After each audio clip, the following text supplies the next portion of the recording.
I'm really from the trenches. Them birds get you fall for a mention. Face card clean without a blemish.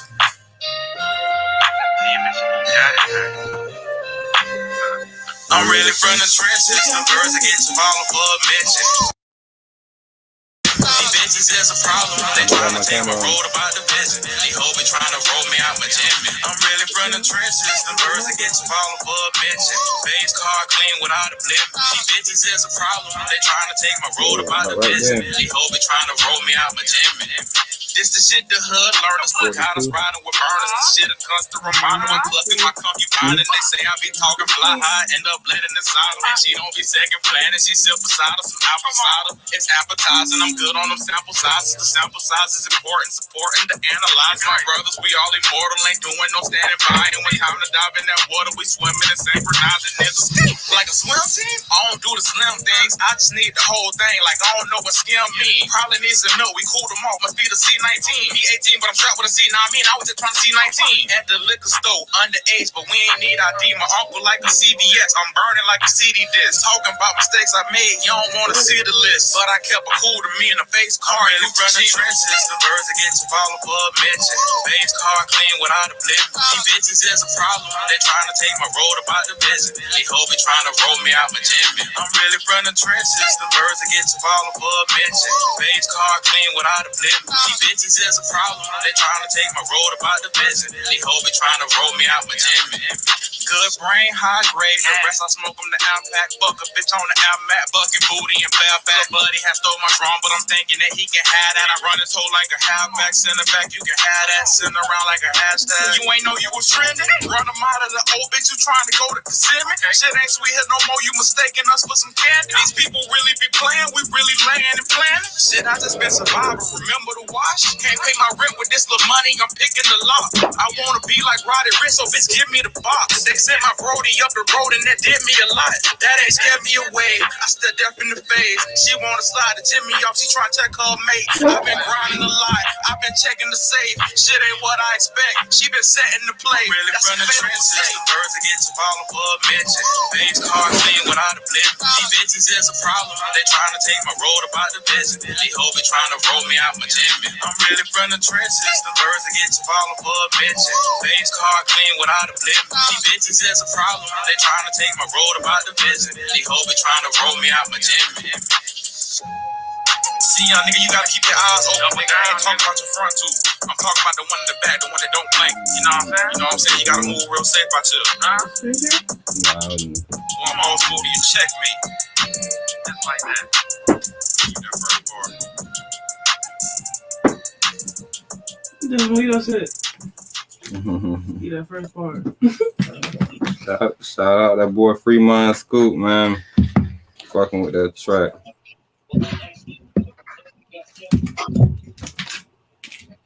Like I said, I always gonna start the day off light, bro. I don't even know what light mean today, man. Today's like today a crazy day. The name of this podcast was Tipped Off, and yeah, no pun intended, but T.I. But talking about T.I. Talking about the T.I. situation, talking about the GameStop situation, not even really the GameStop situation, the motherfucking market makers versus the people situation. Like I said, I always like to start off light, bro, so I'm probably gonna stay the music, man. I've been seeing some new whack music out, but I ain't here to talk about whack music. Dre, man, what you jamming right now, bro? What type of music you fucking with, bro?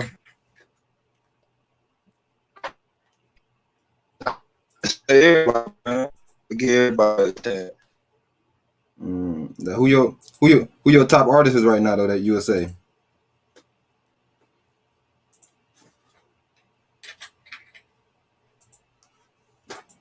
Hello? Yeah, I ain't hear you. Who you say your top artist is, G? Like, I know you say you jam everybody basically, but like, who you jam every day almost on some shit?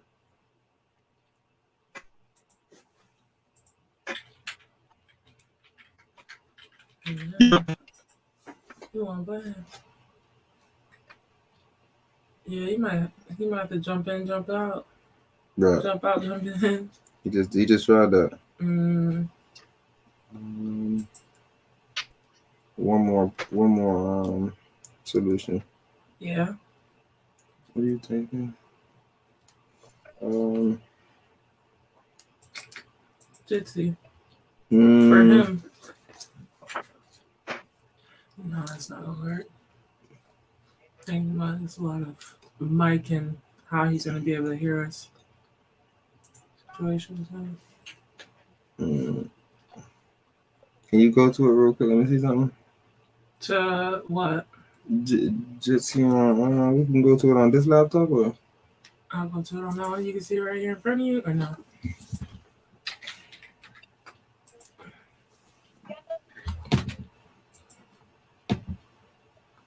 I probably want to close my YouTube. I'm really gonna see if I can do anything to help my boy get some better speed.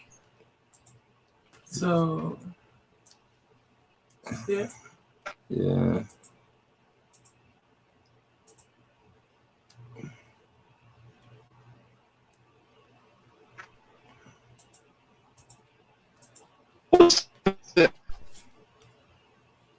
Bro, we can't even hear you, bro. You breaking up. We about to send you this but you can send them the other link. Hey, try this link real quick, bro, and see if that shit is any better. Yeah, I was about to tell you I can't even really hear you. I hear you at the end, but it's definitely breaking up. So I'm sending that shit to you right now.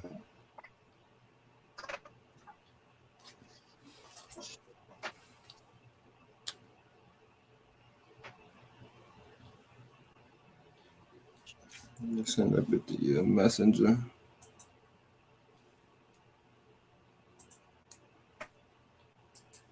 You heard me? Yeah. I'm sending that bit right. Nigga, Swab be on his own little funny shit. Matter of fact, let me see what Swab at right while we talking about it. Let me see if that nigga live right now. Well, he usually be on here. He in Florida? Nah, he moved to he live in Carolina now. Damn. Bro, you sound 1,000 times better, bro. I don't know what you just changed, bro, but you sound like the Most High right now, bro. I probably got to speak into the phone. Yeah, bro. Get your headphones or something. But yeah, you sound perfect right now, bro. So if you can keep that shit like this, nigga, we rocking, nigga. But yeah, bro, he not live tonight. Yeah, Swab staying South Carolina now, with his lady. Damn. Yeah, that boy moved far and far. That where you went to school at, didn't it? Yeah, South Carolina State. Facts.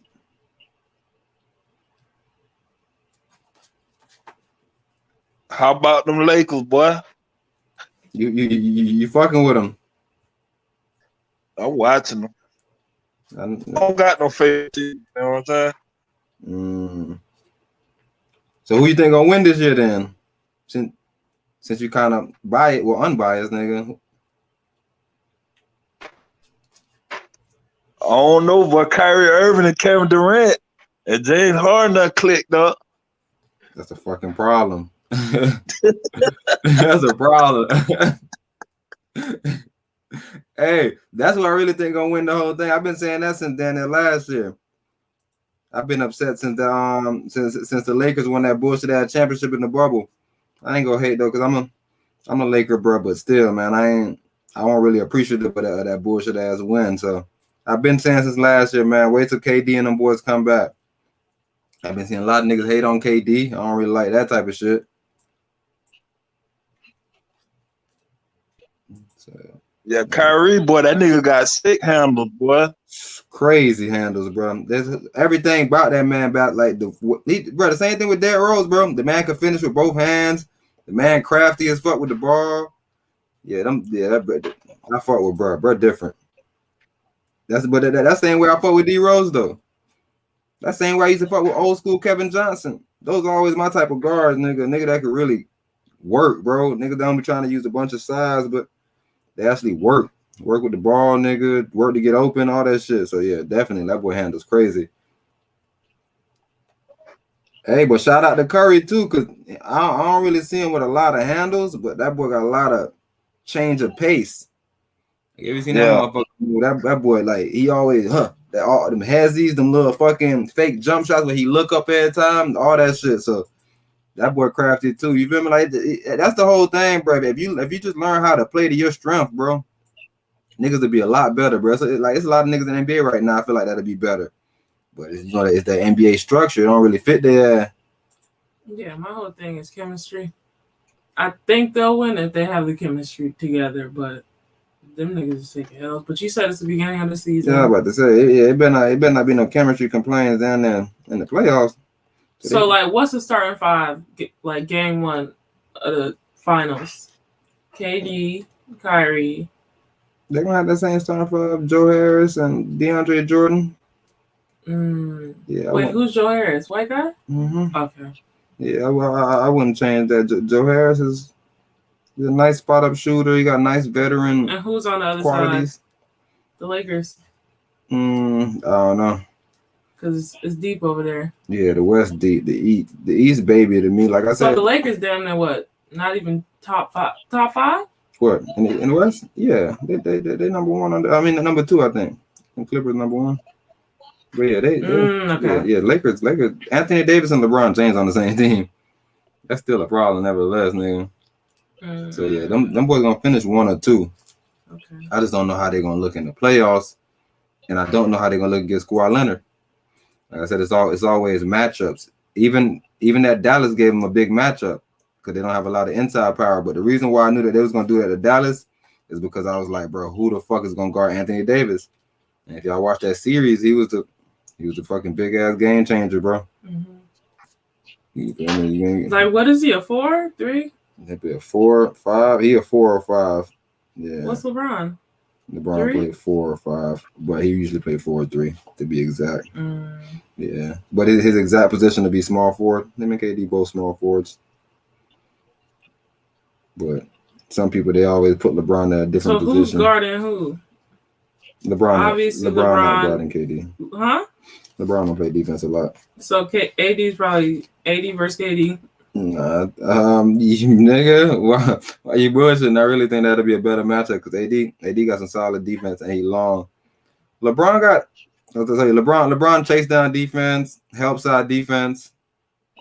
I never really seen him on ball. LeBron fucking sucks on ball. Now I'm thinking about it. I want to see that. He's not the best on ball defender, but that ain't his strength. So I wouldn't even put him in that position. But that's why I think it's gonna be a problem. Who's guarding Kyrie? Nobody. Who's guarding James Harden? Nobody. That's what I'm saying. I don't really see Lakers doing anything. It's too much weapons. But I don't really know KD as a leader. So I need to see KD by himself but Kyrie already won and KD. Wait, what do you mean Kyrie as a leader? and KD already won. Yeah, like I don't see KD being like a person that like lead nigga like some Kobe shit nigga where people don't like him because he just decides to just lead. Yeah. Okay, I see what you're saying. Yeah, I just being passive. Yeah, I think he's gonna be passive like always. And that's why he need to play with those teams that respect him. What happened that one day we was watching him play? Well, when he had the green and yellow shoes on? Yeah, he was terrible. Passive. He wasn't even passive that game. He was just that nigga came back with different shoes on. That nigga was still tripping. That nigga was just off. But yeah, that's what I'm saying. That's gonna always happen in basketball though. So I ain't even gonna watch that too much. But for sure, I want to see his leading quality. I want to see if he's gonna be able to be you feel me? Like when shit get tough, is he gonna? But I seen him do it already. But like I said, the organization and the team. But that's the same difference then because the same organization is over here, nigga. Steve Nash and Amari Stoudemire over here. So yeah. And then who you saying going to the finals in the East? I don't think that should affect the Nets versus who? Sixers? No, I don't think. Like me personally, I don't never think none of those bum teams gonna make it too far because they bums and they bum ways always show. So they start off good and bad. Not even if they not even by ending bad. Like I said, it's playoffs. Playoffs is a different type of basketball. It's just the pressure is different, and like I said, the referee don't call all them bullshit ass calls. That's the main thing. Referee bail niggas out all through the season. No. For real? Bail you out all through the season. Who was that one team you was like, nigga, the ref ain't calling shit? Oh no, referees do that to some teams that they don't like. But the the climate of regular season is bullshit. The climate of the playoffs is like, bro, you can't call that type of foul, bro. Bro, the climate of postseason is they calling bullshit for niggas like LeBron. What was that one like jump ball situation with Giannis? He wanted to call so bad. Like, bro, what you tripping over? Like, this is a regular season game. Now, LeBron always do that though. LeBron, I think he has to force the issues because I guess he say he big. People overlook him, so they always like, bro, nah, nobody ain't foul you. So he act too much, and I don't like it. But I guess if people fouling you, bro, you want to bring attention to yourself. Yeah, do your thing, bro. Like I said, I can't get mad at nothing, bro. I just, like I said, I'm just only here to speak from the information that I got and me looking at the game. And like I said, every time I tell everybody that LeBron whack, they think that I'm hating on them. So I really, that's why I leave y'all alone, bro, with y'all basketball opinion. But if I may say so myself, that brother is not very skilled with the basketball. But that's neither here nor there, nigga. Who the fuck is me to tell a nigga that he needs skills? He's 6'8". Fucking dunk on your head. So I don't know. Like I said, bro. I told y'all my players is niggas like Kevin Johnson. And I like talent, bro. I always been a talent nigga, but yeah, I ain't here to knock nobody. But wait, who's Kevin Johnson? Kevin Johnson is the old guard that I showed you. I don't want to say what team, but he played for the Phoenix Suns. He was a fucking cold ass guard. I showed him that day. Yeah, he an old school player. Old school brother. But yeah, make sure that's the team he played for though. I think he played with that team though, because I remember he was on Charles Barkley's team. And I feel like Charles Barkley made him lose. Because you know Charles Barkley ain't got no ring. I feel like it was Charles Barkley's fault. But if you can bring my brother up and just let me know what team he played for. Kevin Maurice Johnson, point guard, 6'1", played for. Well, he's from Sacramento. And that's another reason why I like him. 6'1", 6'2" guard. Same thing with Kyrie, 6'1", 6'2" guard. 6'2", 6'3" guard. More so for Kyrie, right? But yeah, that same size where it's skill set. Skill set. Didn't figure out yet. I'm about to share the screen. All right. I'm almost positive. You can see it? Yeah, it's over there. Phoenix. Well, Cleveland, 1987, 88, and then Phoenix all the way. Yeah. All right. So that makes sense. I didn't even know he played for Cleveland, so that's me bugging. Or maybe I did, because maybe when I see him in the highlight, I'll be like, shit, I definitely remember him. I'm not playing. Why didn't you go nowhere else? What you mean? After the Phoenix? Yeah. Oh, they had a good team, and he was a fucking problem. He was a fucking problem. Yeah, he was a superstar. That boy was a problem.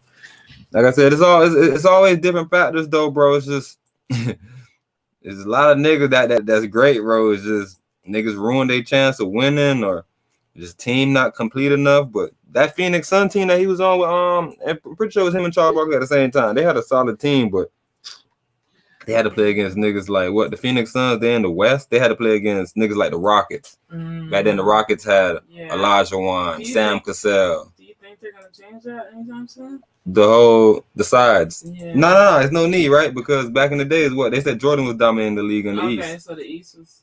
You feel me? What it was. But I don't know. I can't stand by that because I don't know what East teams back in the days was that good. Because the Lakers are still, but Boston is in the East, right? So all right, that makes sense. So I was about to say the Lakers. Even Orlando. Wasn't Orlando killing people? Yeah, but they weren't winning. But yeah, they was fucking up niggas' chances. They the one that beat Michael Jordan. Them. Yeah, they was fucking niggas' chances up. And you know they had that raw ass guard, Penny Hardaway, one of the fucking greatest point guards to touch a basketball. So, yeah. That's why, and I tell you, that's the only reason why I always hold reservations for Shaq. I don't want to say he ain't great, he ain't good, but I gotta always hold reservations. Like, bro, he had Penny, but then he did have D Wade 2006. So then I was like, man, maybe it's LeBron that sucked. Because he went with LeBron after that. And I was showing people, I was like, bro, look at his numbers with LeBron in comparison to his numbers with D Wade. I guess he had better numbers through the season. But as far as the impact he had in the playoffs, bro, he was a scrub with D Wade, bro. He was just a big, heavy, hurt knee nigga. But when he played with Cleveland, he was making free throws. I tell you, he was calling himself the Shaq this. He was calling himself a bunch of weird names. Shaq was on his shit. Shaq was on his big shit, bro. But I guess he fell off, bro. He fell off. But yeah, Shaq, like he even with that argument with the Shaq and Dwight Howard, that shouldn't need to be an argument. Yeah, that's Kevin Johnson right there killing people. But yeah, that's the team I'm telling you about. That Rockets, that fucking Rockets team was a fucking problem, bro. But yeah, that's him, bro. He's not even in the Hall of Fame. Nah, people ain't gonna talk about Kevin Johnson that much unless you watch sports, because like I said, he terrorized these niggas. That's him and Charles Barkley. I told you, bro, Charles Barkley, bro. I just had a big problem with Barkley, bro. Oh, but they on some politics shit. Yeah, that's what I'm saying. I can see these boys being smart, just like the other one. Mayor Kevin Johnson. Ahmad Raul Abdul Rahim. Them niggas. All these positive, bro. They do something more. Charles? Yeah, that's Charles. That nigga like the one get community. That boy turned. Yeah, that boy turned. That's that Barkley energy. So yeah, bro, this is one of the fucking coldest guards nigga watching coming out. Like I said, Sam Cassell was a fucking problem too, bro. So yeah, like I said, you go back, there's a lot of fucking talent. And I don't know, maybe because it's not a bunch of winning, but definitely for sure the Rockets won. The Rockets was winning. I can tell y'all that for sure. And the Rockets won something. Well, I think they won 2 of them. I'm not exactly sure, but nigga, I know Robert Horry was over there for one of them for sure. Big Shot Bob get him a ring down there everywhere. He won one with San Antonio. He won one with LA. Yeah, boy, that boy. He Big Shot Bob for a reason. But yeah, players like this, bro, they don't get acknowledgement because it ain't about. They didn't get a bunch of accolades, I'm guessing. But man, if you go back and watch the games, you be like, damn, how we don't know about him? Like even the dude that they always comparing Kyrie to, Rod Strickland. Like niggas don't be knowing about like a lot of these type of guards that was like, but even to compare, I don't know. I wouldn't say it's disrespectful, but I think it's, I think it's a reason why y'all doing that. But yeah, Rod Strickland was a guard, nigga. Played for the Portland Trailblazers. Like I said, he was a cold ass guard. If y'all really be talking about Kyrie with the handle, Rod Strickland had a different game too, boy. Fucking phenomenal finisher. Shout out to that brother. Man. Bro, I can't hear you, bro. You just broke up, bro. What you was saying? I said, we hang on it. What it is? 14? Huh? 14?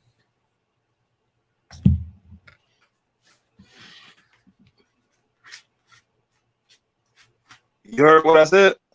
I said 14. What you said though? Make sure I'm answering the question right. You said when I came down here. I said what? Bro, we can't hear you at the end. Speaking to your phone, please. You were saying something, but you breaking up now. I said, where you stay now? Oh, I stay, nigga, right over here in the same area, basically. Literally, Powell's? Yeah, right up the street from my old spot. Oh. So yeah, I'm right here in the same area, bro. For the most part, man. What the hell you in the same spot, right? Well, not in the same spot, but you still in APK. Yeah, they building that Amazon over there, bit. Yeah, I heard you talking about trying to get you a little position there, trying to run it up. Yeah. Oh nigga, that's the hustle, Bill. Yeah. What you doing right now? Oh, I'm doing general labor. Some temp shit. All right. I was about to say, nigga, I thought you had one of them.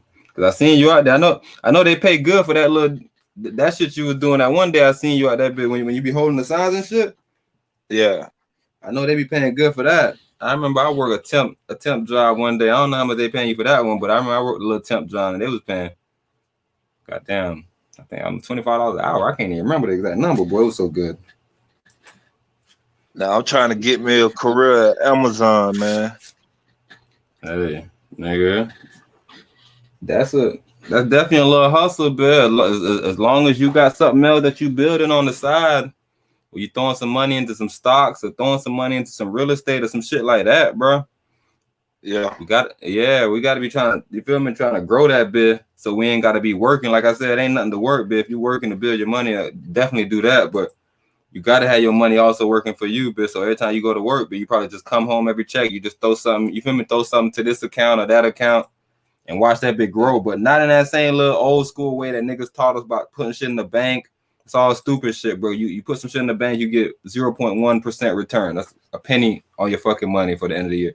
Like I said, bro, it's way smarter shit, bro. You could throw your money a lot of places, and if you ain't planning on making nothing from it, bro, you could even become a lender and get a higher percentage than that, bro. So we definitely just gotta find the little hustles. But yeah, for sure that Amazon shit, bro, that's something to definitely work and fucking come up on some shit, nigga.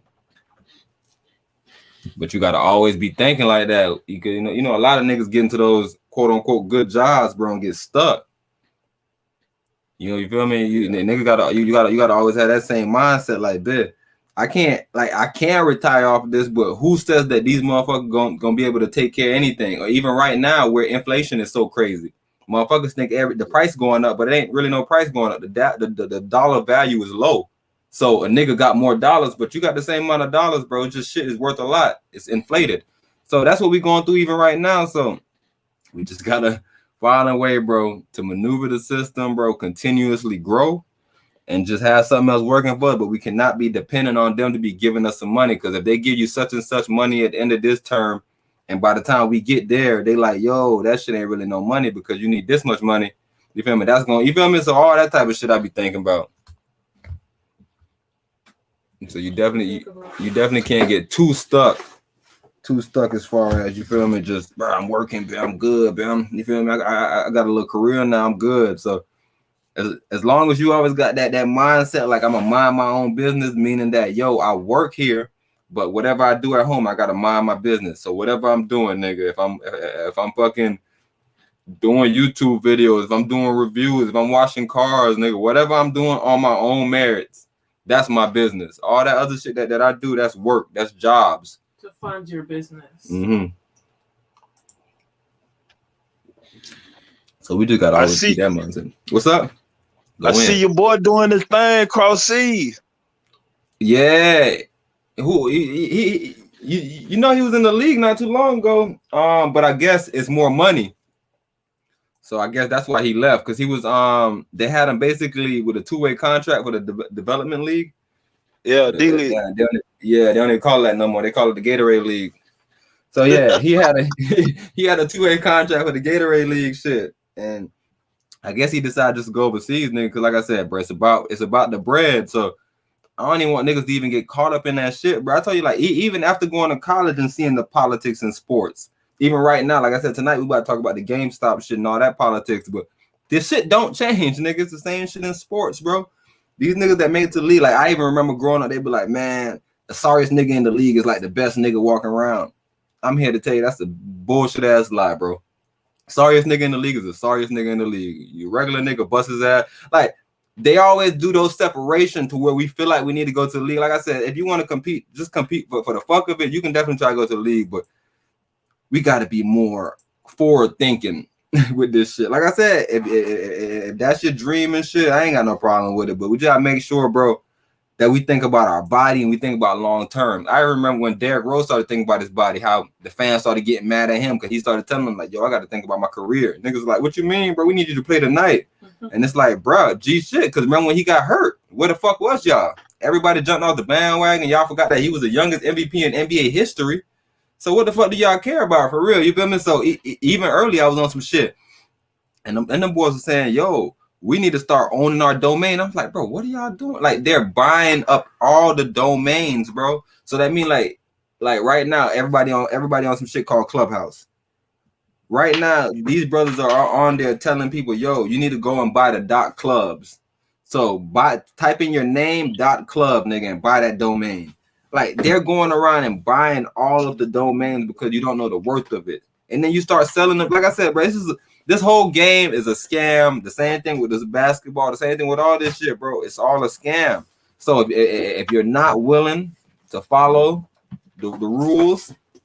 Man, bro, go get some money, bro. Go overseas, go get your money, bro. You feel me? Go do something that's productive, bro. Don't be trying to just sit. Like I said, some people do it, and I can't knock it, bro. If you want to say you played in the NBA, bro, I guess that's a cute look, but you want to build wealth, bro. It's a lot of shit you could do. Yeah. So yeah, but definitely, bro, definitely over that bit killing, bro.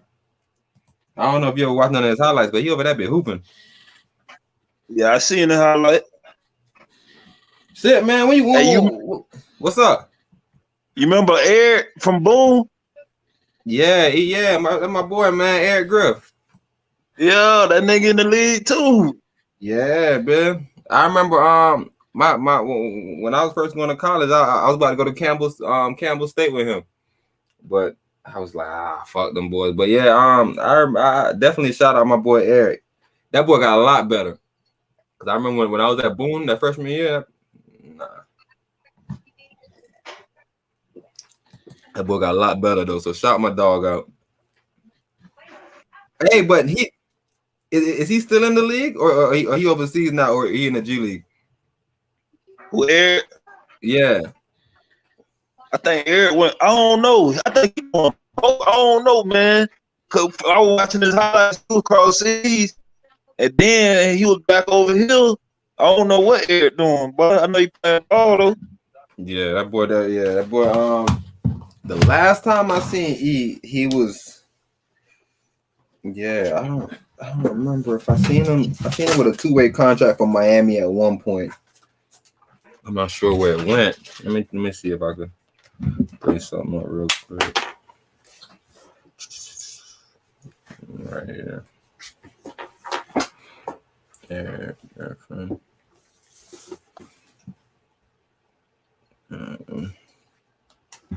Yeah, I'm pretty sure. I gotta lose some weight, dog. Nigga, I was just about to ask you, nigga. You be on that hooping shit? And I ain't played ball in 10 years, man. Damn, nigga. You bullshitting. Like I said, nigga, I was just bragging about how you be hooping. I know you ain't played ball because you ain't even remember the last time you gave niggas some work. That wasn't the last time, but nigga, that was the last time I really seen your ass, nigga, as far as me and you on the same team type shit. You was fucking going bananas. And that was the year y'all supposed to win it. I don't even know if you remember that year, but that was the year y'all supposed to win that shit. Yeah. Nigga be forgetting shit, but yeah, bro, you definitely gotta at least just play it, just to even be back in some shape type shit. Ain't gotta be nothing too I need serious. to get back in shape. Facts, nigga. Hey, you see my lighter? I want to go to the Smith Center, man. That would have talent at right there.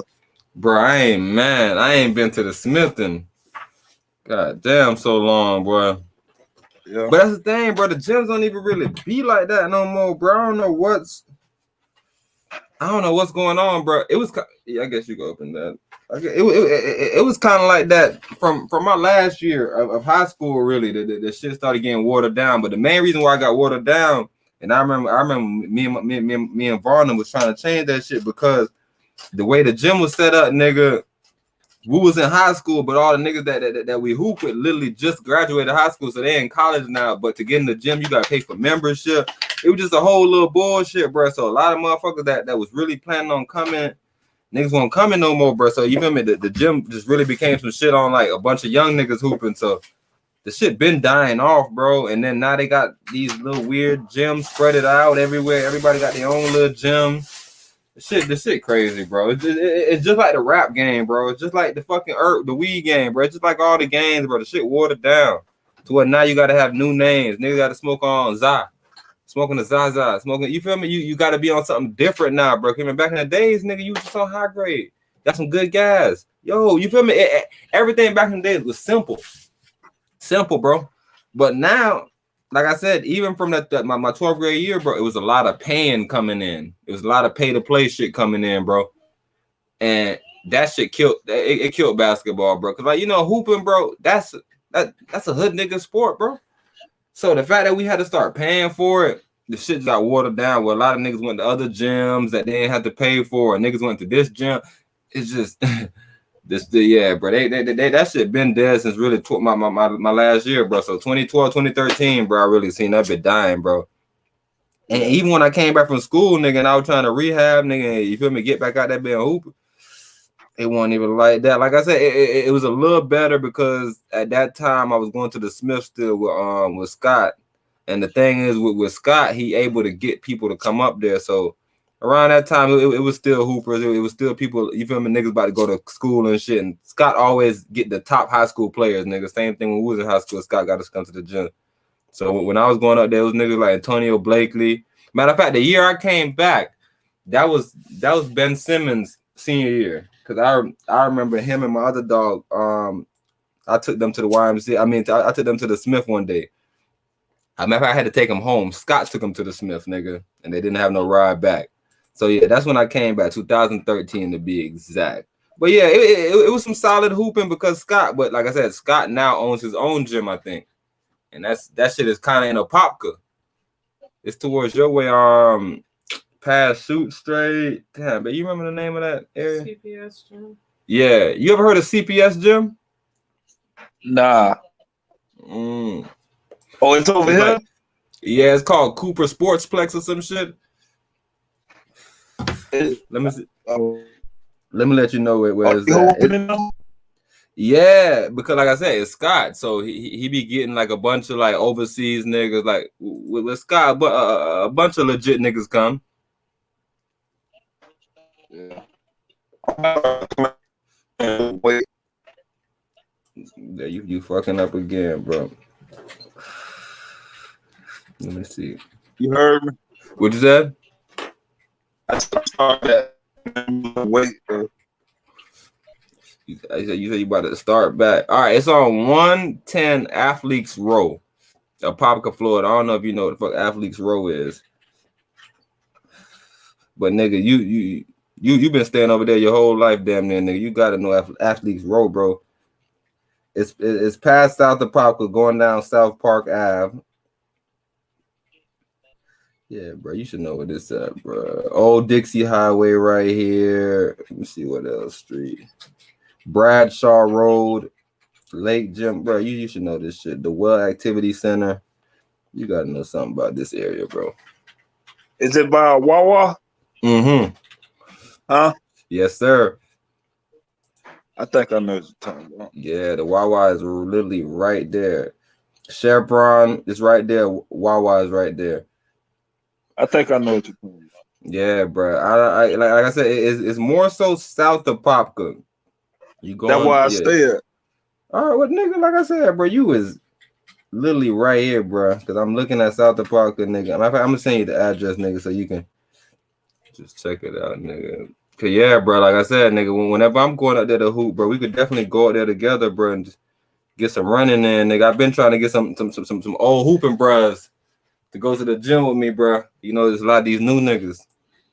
I don't really fuck with these new niggas, bro. Yeah, I gotta lose some weight. I gained a lot of weight, man. Bullshitting. Yeah, man. I ain't played ball in 10 years. So how that little the situation went when you went to Job Corps? You went to Job Corps, right? Last time I talked to you. Yeah, I was up there in Jacksonville. How that shit went? That bitch had them holes in that bitch, boy. You sound like some shit you would say, nigga.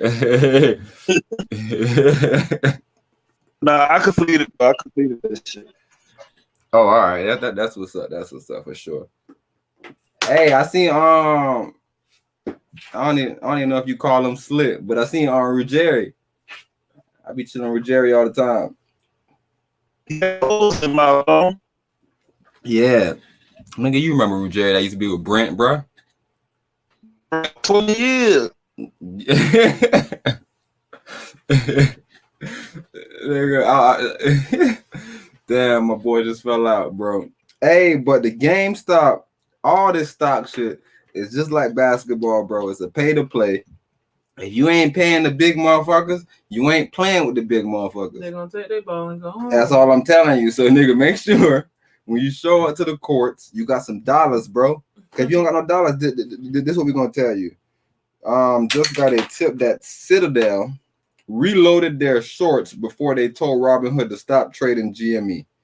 GME, we should know that. That's GameStop, okay? If this is true, boom, boom, boom, Ken Griffin, boom, boom. So he's just explaining. But this is GameStop, right? This is Citadel, right? Okay? Keep in mind Citadel. What? Who's Citadel? Okay. Citadel. Citadel is one of the, I'm pretty sure she's the CEO on the board or somewhere where she's the head of it. Mm-hmm. Janet Yellen is the CEO of Citadel. Matter of fact, no. Let's not say it like that. Janet Yellen is the U.S. Treasurer, right? Like for the Biden administration? Yeah. Okay. Citadel is the biggest investor in the Robinhood app. This is one person? Citadel, not Janet Yellen. Janet Yellen is the U.S. Treasurer. I'm saying Citadel is one person. It's a conglomerate of people, but yes, one group of stock, okay? These bros are the major investor in the Robinhood shit. Mm-hmm. Cool. Janet Yellen was just paid $810,000. She was paid $810,000 to give a speech for Citadel. Citadel must be like some bank or some niggas like that. I'm pretty sure we heard that before. I'm pretty sure they're a bank. I gotta go double check. $810,000 for a speech from Citadel. All right. Mind you, Biden said his team is going after this shit that's going on. The SEC is going after this shit that's going on. Janet Yellen was paid by Citadel, who called Robinhood and told him turn this shit on. All right, cool. So maybe that's all nothing. Maybe that's me making shit up. Cool. Janet Yellen was also paid $7.2 million in 2 years. Okay, it's that same person. $7.2 million within 2 years just giving speeches. Somebody got paid $810,000, bro, for a 45-minute speech. I don't think we get it. I think we think that this shit is, like I said, you have to pay to play, bro. Niggas ain't paying $810,000, bro, for you to talk. I don't care. Like, what could you tell me? And you're saying they paid the Treasury of Biden's administration. They paid Janet Yellen, who is the U.S. Treasury. That's her position right now on the board. Janet Yellen. This is the lady right now. They paid her $810. $810,000. 2,000. $810K to speak about what? What do somebody have to speak about? Hold on, because we just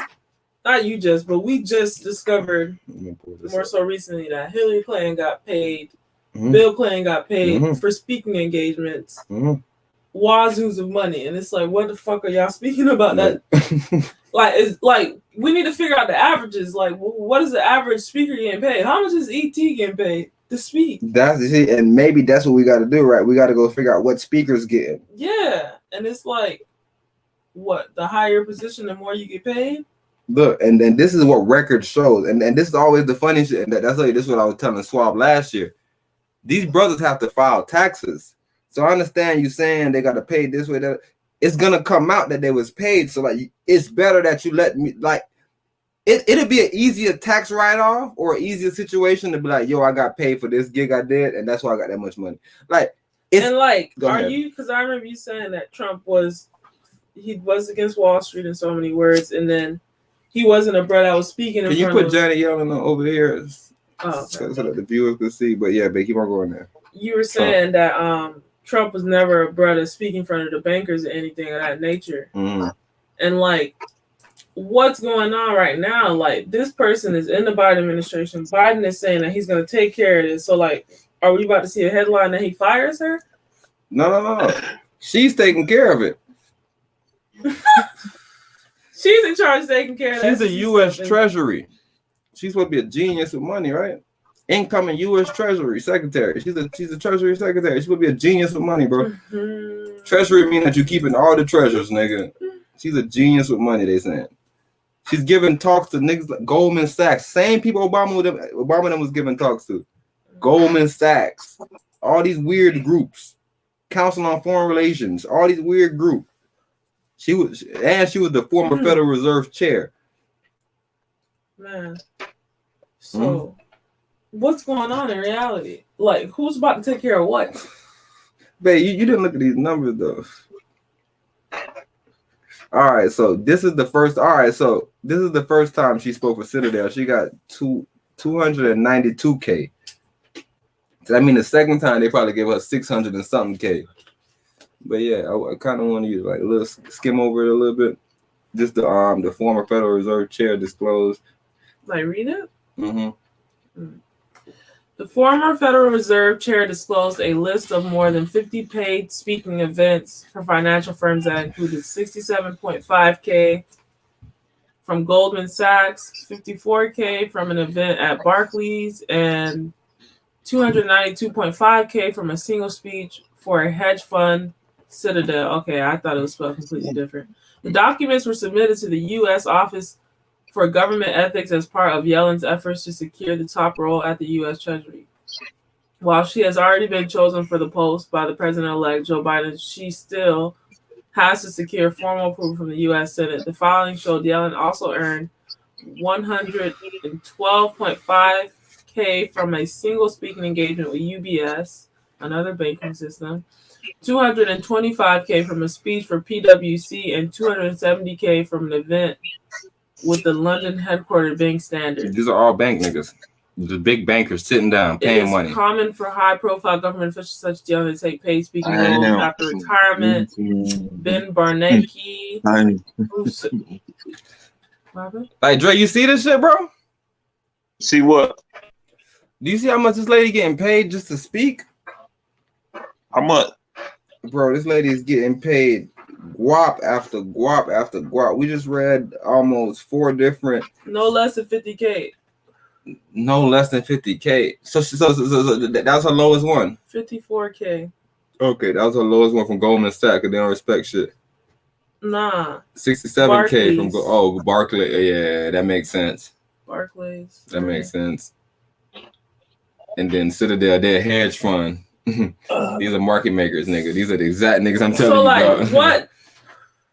All right, we know, like, for, like, NRA, they're going to lobby for guns not to be banned, for this to be this to be that. What are these bankers lobbying? For bailouts when they need them? Everything. To scam the people. It's just the whole market that they're lobbying for. They want the market to be in their favor. That's all it's about. And the reason why we could tell that is because right now with these stock shits. Okay, hold on 1 second. They said that she's retired. So what the fuck she coming back for, to be an employee again? Yeah, she retired from the position of the Federal Reserve. Okay. But now she on some new shit, new and better. Got you. She a U.S. Treasury Secretary. I guess that's the ultimate spot to get to. You're gonna be a Treasury Secretary. So like with all this shit, it's like I said, it's just like basketball. It's just like anything else in life, bro. You have to pay to play, just like all these big artists. So hold on. When this happened in the 1960s, when the stock market crashed. No, that was like 32. Huh? That was like 32. 1920s? 32, yeah, around that time. What do you mean 32 though? That was 1932 time. Oh, okay, 1932. Yeah. Okay, whenever it was 1932, you saying? I'm gonna double down. Were they doing that same thing? Did the bank say, "Nah, fuck it, we're not giving no more money out," or did they just have to clear it out? No, the bank told everybody to bring back the gold. 1929 to 1933. That was the end of it. And then the next instance, 37 to 38. That wasn't that bad, but the Great Depression was the worst one. It was 1929. But yeah, them brothers wanted their money back. They wanted you to return the gold. And what happened? A lot of people didn't return it, but most people returned it. A bunch of people returned it. Okay, so what about the aspect of niggas jumping out of windows and shit? Like, who are those people? Are these the GameStop people, or the people that invested in GameStop? No, these are the bankers. The hedge fund people. Mm-hmm. They jumped out the windows. These are more so them. And less so the regular person. So is that what the hedge funds are doing? Trying to avoid the 1920s? Like, they're like, nah, nigga, I'm not about to lose all my money. Fuck y'all. This is my game. They sad right now. But like I said, wait, why are they sad in reality? Because who really lost with the GameStop situation? They did. They shorted the stock and it went up. I mean, they pulled out. Oh, so they left before it went up. They shorted the stock and then it went up. I was listening to a black brother speak earlier, ML Billion, and he was saying he went on stage almost 5 years ago, whatever it was, and was telling niggas that, yo, me and my whole family, we short in Bitcoin. And they all pulled out type shit. They ain't had that major of an effect, but it definitely went down. You feel me? So that's how it is. But even with this right here, because I kind of wanted to touch on this, I kind of wanted to wait to Scoop jump in because I don't want to go in too much on this topic. Hedge fund bros pretty much stopped Robinhood. Was anybody else stopped, or is Robinhood the only thing like it? No, every a couple platforms, TD Ameritrade for sure. They all pretty much cut it, or made it seem like it was a glitch or whatever. No. They sent you a message. They sent me a message. Okay, and they sent a message out and they stopped it. And like you're saying, the hedge fund people were more upset than the people that bought it at $3 and was trying to get their money and they couldn't. The hedge fund, or two people mad. On both sides. The hedge fund niggas are just upset that niggas are trying to rig the system. That's all they by doing the Reddit stuff and all that. Yeah, they just want to get everything in order. Okay. So like in a little bit, is a nigga gonna be like they're gonna need a license to trade down there? Let me see if I can go to my messages, bro. Because I really want you to see it. Because they sent me a message earlier. It was letting me know. Let me know they couldn't do nothing for me. It was letting me know in so many words, yo, bro, we're going to have to limit your trades. Oh, man. I see you trying to trade. So how much is GameStop right now? Let me check. All right, right here. They sent me 2 announcements. 1 day ago and 19 hours ago. 1 day ago, they were like, hey there, welcome. They said, due to ongoing validity, some securities like AMC and GME are position closing only. Okay. And what does that mean? So I mean that you have to be in the situation of closing on a deal. Meaning that you are if you move too slow and you missed a window, you can only stare at it now. All right, now watch this, just to show you. So hold on, you saying it was up to 400? What is it at right now? It was at 350, 364, 381. Yeah, see, I got done my watch. It's at 312 right now, right? Yeah. I see 325.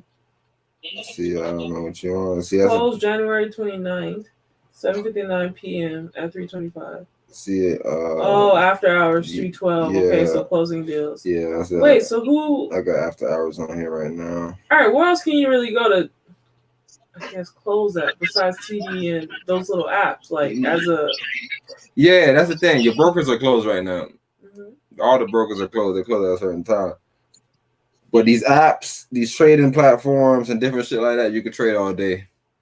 You start trading with other people's time. That's the only thing. Your broker open up at a certain time. But even with the stocks, it's still kind of weird with the closing time because it's something. And like, do the brokers have a protocol where it's like, all right, once you see such and such amount of money come out of a stock in one day, you got to stop? Like, do they have limitations, or they have to just keep going until the market closes? Are they like fucking with time now? Or like, hurry up, bro? It just said 3. Fuck that. It's 5 o'clock. We're done. The broker job is to make you broker. That's one thing I can guarantee about them. So what is he gonna do? Just stall you out until dinner at 5? Sorry, I have a whole bunch of requests. Like I said, that's why people like the Weebles and the independent trading platforms, because you don't have to worry about that motherfucker. But the reason why they don't like something like Robinhood is the customer service. You can't really get in contact with nobody on Robinhood.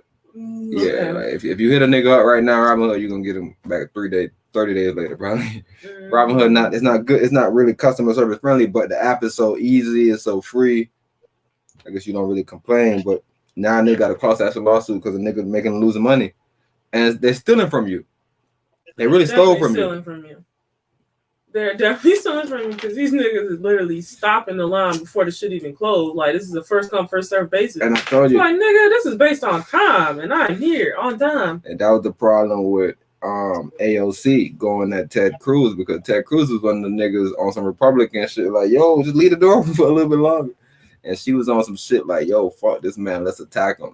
So like I said, everybody what did she say? I never really got everybody got their own motive.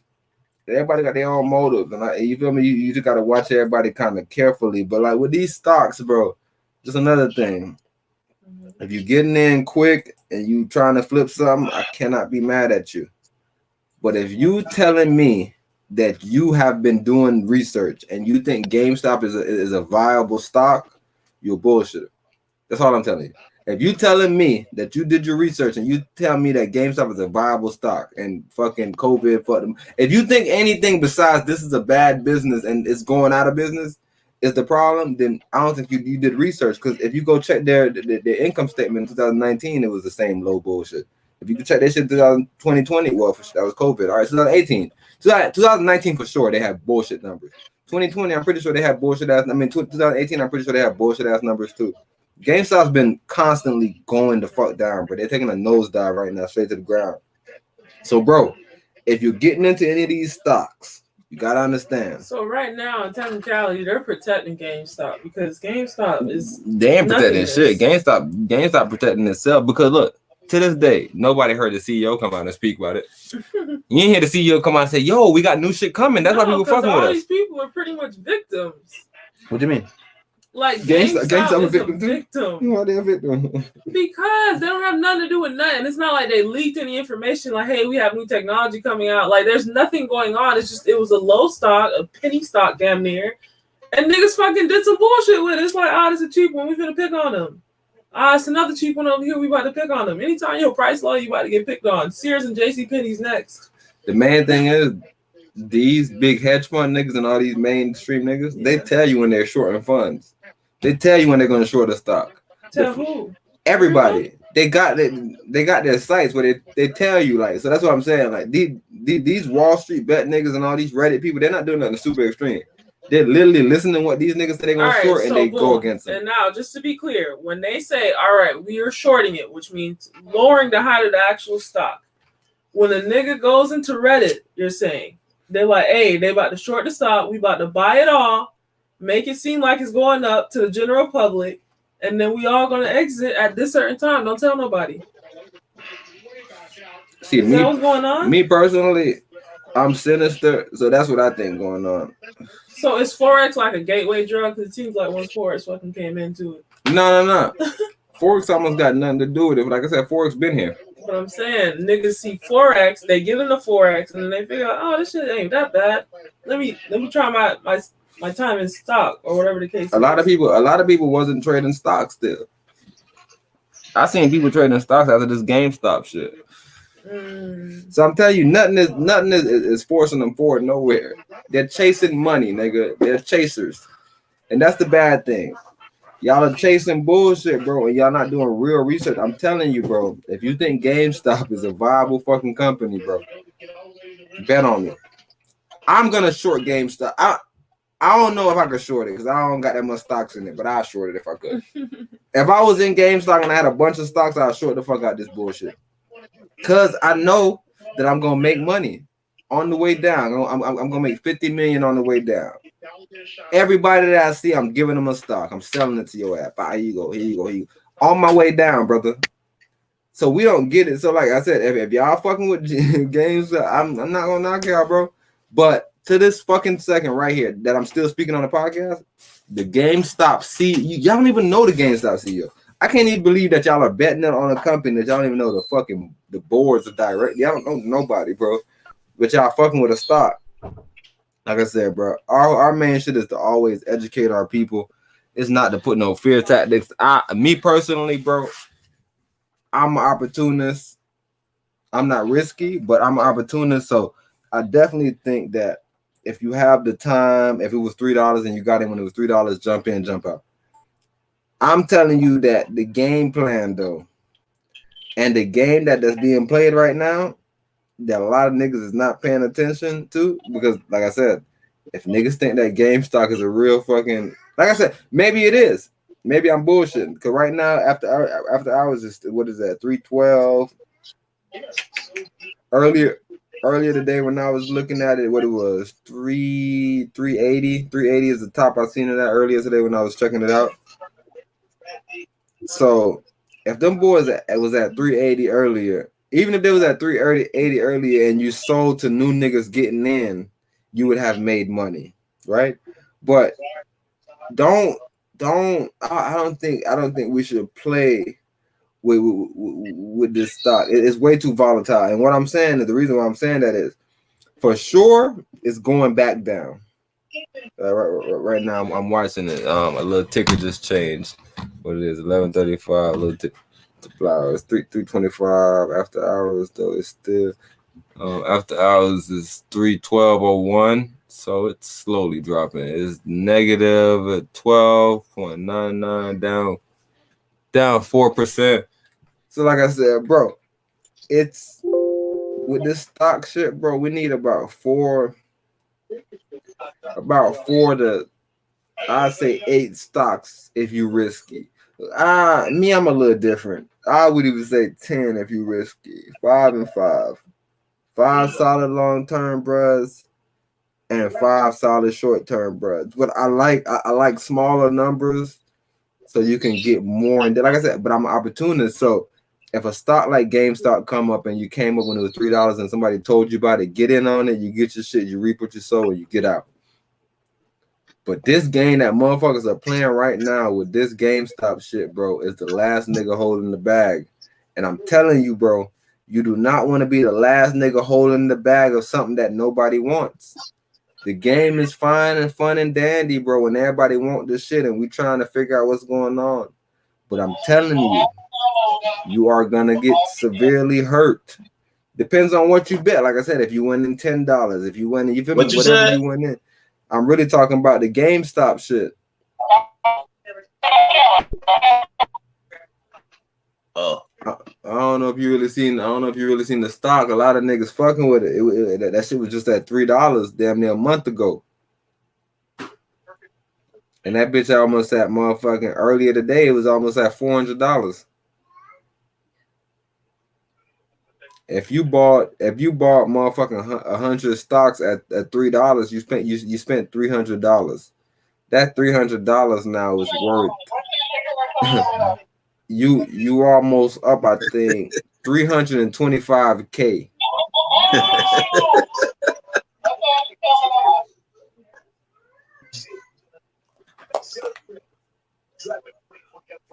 So, bro, it was this stock shit, bro. It's like it's real volatile, but we gotta make sure we just always got our eyes open. But like I said, with this shit right here, the main thing that I want to reiterate it is the game plan is the last nigga with the bag, bro. And make sure, bro. Like right now, bro, y'all should have been already out.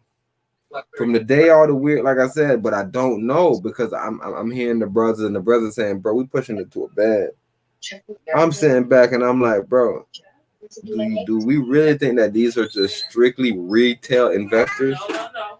Me personally, I can't fathom the idea of this just being strictly retail investors, bro.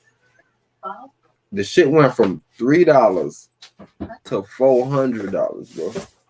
That's not just retail investors, so that's another reason why I'm saying I think the game is the last nigga holding the bag, bro. And be careful who the last nigga holding the bag. And that's all I gotta say. Cause the last nigga holding the bag is gonna look like an asshole. Cause you gonna have that bag and nobody not gonna want nothing that you got in that bitch, bro. So niggas gotta be careful. But I'm about to run this little snippet real quick and then I'm about to jump back in. Babe, you can put me up on the screen, please. Phenomenal personal credit, phenomenal business credit, if you will. You'll never be at a state. All right, there we go. Yeah, I go. You know that song, babe? Mm-hmm. Of beating anybody that has mastered that particular area. Yeah, that domain. It was all for them. So I don't care. At the end of the day, as Ishmael Satin said, if it makes money, great. If it doesn't, I'll write it off. That's the attitude that you all have to have when it comes to businesses, period. As we start going through this room and people that have different businesses and so on and so forth, I can take the chances on businesses that other people couldn't take because somebody else is going to be at a point of handing you their hard-earned income. I'm going to hand you a line of credit, capital that I've acquired in that particular vein. It doesn't hurt me. So again, as much as we're sitting and we're talking, domains and we're talking about different businesses and real estate and things that we can engage in and so on and so forth, if your foundation, if the core structure of what you have is you're sitting and you're pulling capital out of your pocket for everything, if you will, you're playing the game completely wrong. So I just want to make sure that there's some clarity, in context to this entire situation, as a whole. We got Ryan coming to the stage. I do want to just get to the different moderators because we do have, really dope people in here. Hey, even with him saying that, niggas got to pay attention to that. The man said, bro, if you weren't about going and pulling out your personal capital, you're playing this game completely ass backwards, bro. Like I said, he always prefaced it like this, like, bro, you think a nigga went in his bank account, took out whatever millions of dollars that building cost and paid for that fucking building? No, he didn't, bro. He used a line of credit. Like, that's his whole shit. Like, we gotta get out of this whole chasing the bag. Cause he even explained it as far as, that's bad debt. He was like, why you think when you file for it on taxes, they take it out type shit? I was like, damn, it's bad debt. It's not yours. You got to get credit. And I'm like, credit is good debt? Like, what does that mean? Mm-hmm. But he's saying you don't owe nothing on it. Like, if a nigga loan you 100, like, there's already an interest somewhere else. Yeah. You have to pay. So you don't. And that person's going to have to pay because that's going to be there. But I don't know. If they know loopholes, it won't. And that's why they tell you own nothing, control everything. Mm-hmm.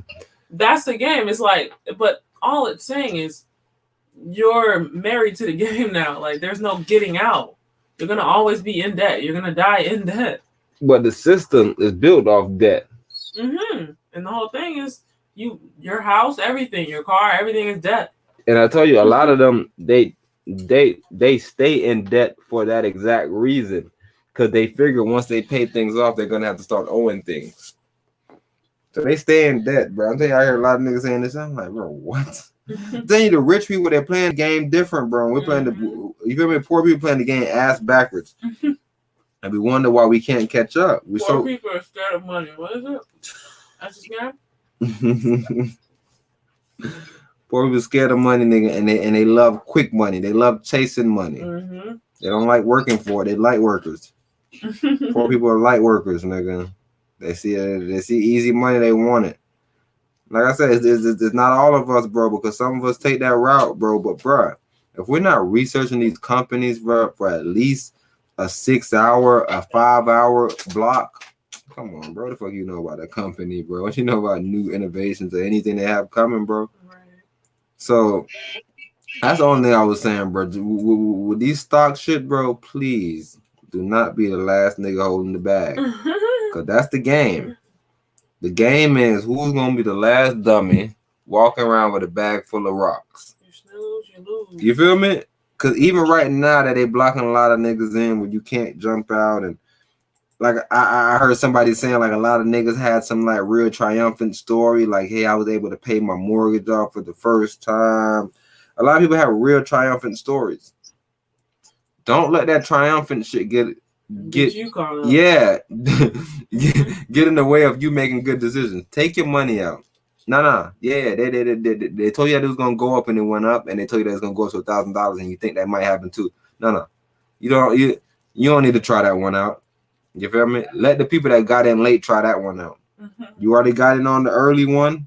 You feel me? Mm-hmm. If you already got in on the early one, get your money and get out. As far as that stock shit, bro, because I'm telling you, I do not want to see none of my people, the last niggas holding the bag, because that shit is not gonna be pretty. On Ryan, if he's already on the stage, okay, perfect. 2 mil. Can you hit us with a brief bio, family? What's going on, everybody? I'm 2 million, 2 a.m. I'm an artist, SAG actor, designer. I've been featured in HBO films, Netflix films. It's a bunch of different films I don't want to name. Yeah, I work with people. I help them build their brands. I help people build clothing lines. If you need help with that, I can help you. My most recent venture, I just came back from helping Chris Brown's mom build her clothing line, Rose Maroon. She's doing pretty successful with that. You can check it out on my page.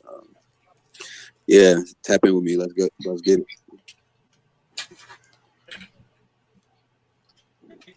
Thank you, King. I appreciate you. Chris brother right here said he helped Chris Brown mom build her brand. A brand builder. Go for it. We have Jared Lee next. Is Jared Lee? Oh, hey everyone! Thanks for bringing me up because I think the conversation is main. So just quick bio. I'm Jared Lee. I'm based in New York City. I'm a full-time model actress on social media. Yes, sir. Angela shit, keep it out big. You hear me? Yes, sir. Sent me a message and told me to email them, and it's been over a week now.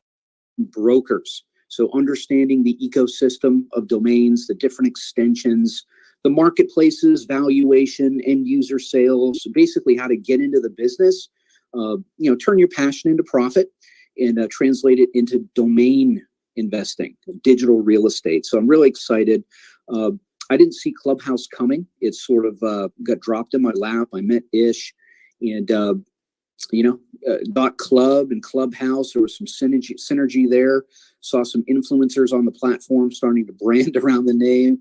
So yeah, it's an exciting time right now for digital real estate. So I would love, to work with new students. We have the fastest growing community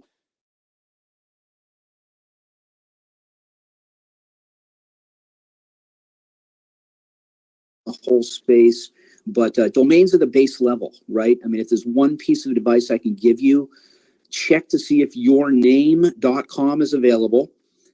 It's probably not, but check it anyway. And then probably go and see if yourname.club is available for a defensive strategy.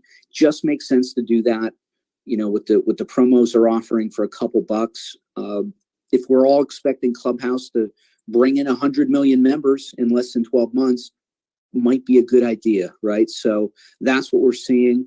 Love to take any questions about what the course is about, but I've been doing this for a decade now, and becoming more of a mentor and a teacher. So I'm really excited about it.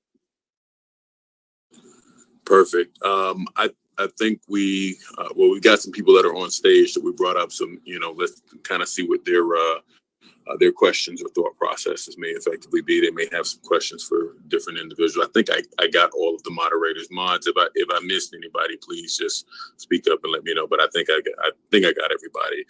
First person that we have on the stage is that Ja? I believe it is. Ja? Yeah, I'm here. One moment. Hey, Billion, can I ask Ryan a quick question while we waiting on Ja? Sure. Hey, Ryan, so I heard you a couple of days ago when you were talking about digital real estate, and I just got crazy enough and I do what Billions did, went and bought 100 domains. And one of them I ended up buying was coffeeandcredit.com, coffeeandcreditclub.club, coffeeandcreditclub.com, and just start going through all the variations of it. Do you think something in that situation makes sense where you just, because I couldn't believe Coffee and Credit was still available. Do you think something in that vein makes sense in a purchase? Because, who doesn't Coffee and Credit? It's like, all right, look, he's about to spill the beans about credit. So let's go to this website or whatever it is. Do you think that's a value add piece of digital real estate? So the thing with .club is, look, it's still very speculative. However, you want to try to find the real value about the one words if you can, the three letters. It's still very, very, very early in the game for speculation. Now it depends on your goals. Are you going to build a company? How are you going to play it in relation to Clubhouse, right? If you're going to build a brand, some type of subscription community brand around Clubhouse with the .club, then maybe it makes sense, right? We're sort of in a total new universe with Clubhouse. We don't really know where it's going, what the future might be, but I think .club, there's a case to be made that the name itself lends itself to community and what Clubhouse is about. That's why I like it. That being said, .com is still the gold standard, right? Nothing's slowing .com down in value. They just keep going up and up and up, and have provided the best returns for my clients for many years. .club, I view it as a nice, defensive play right now, especially to lock in some ideas that you could, synergize with this platform. That's what the conversation's been over the last couple of weeks, and obviously .club had a big run up in sales. Due to the growth of the platform and everything going on. So I wouldn't be speculating .club, right? I don't think that, most tour .clubs that you're going to find a big resale, at least not yet, is so early, right? So you got to be careful, right? You got to get education first. You need to understand the valuations and extensions and understand the whole universe, right? Because there are a lot of different ways to play it. So I unfortunately don't have time for appraisals, but, love to have you as a student, provide some access along those lines. Celebrity names, that includes any company names, anything like that. That's, you run the other way, right? But you want to be thinking about it.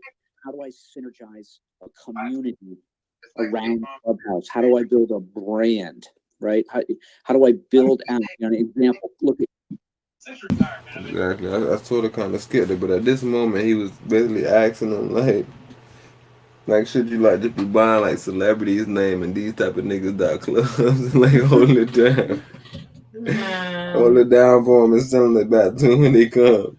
And it's how much are they buying them for? Did they say that? There's different prices. Depends on the value of them.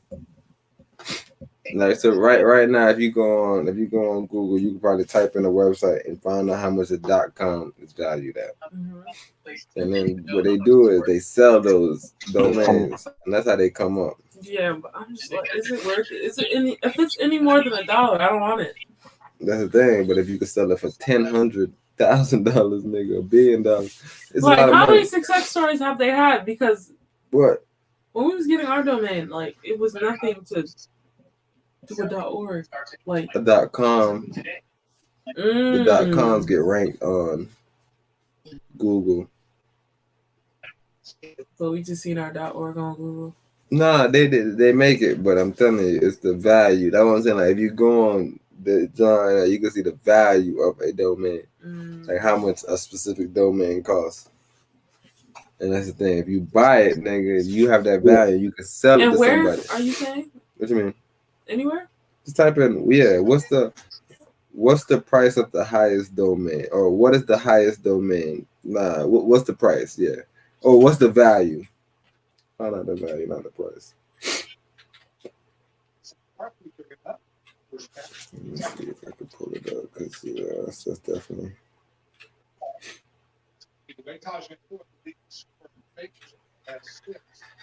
Highest value domain? Mm-hmm.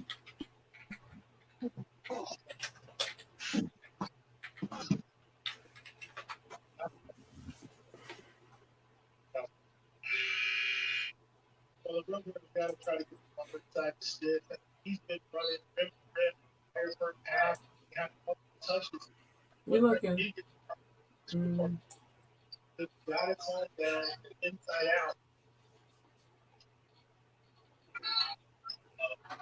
There was announced 2018 voice.com was sold for $30 million. It's the biggest publicly reported all cash domain sale of all time.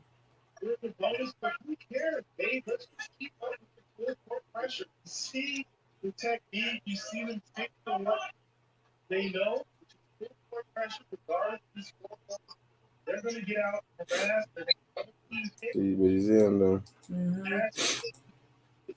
So this shit's just a hit or miss. You'll be sitting with some domains for life. Nobody. Oh yeah, you never know.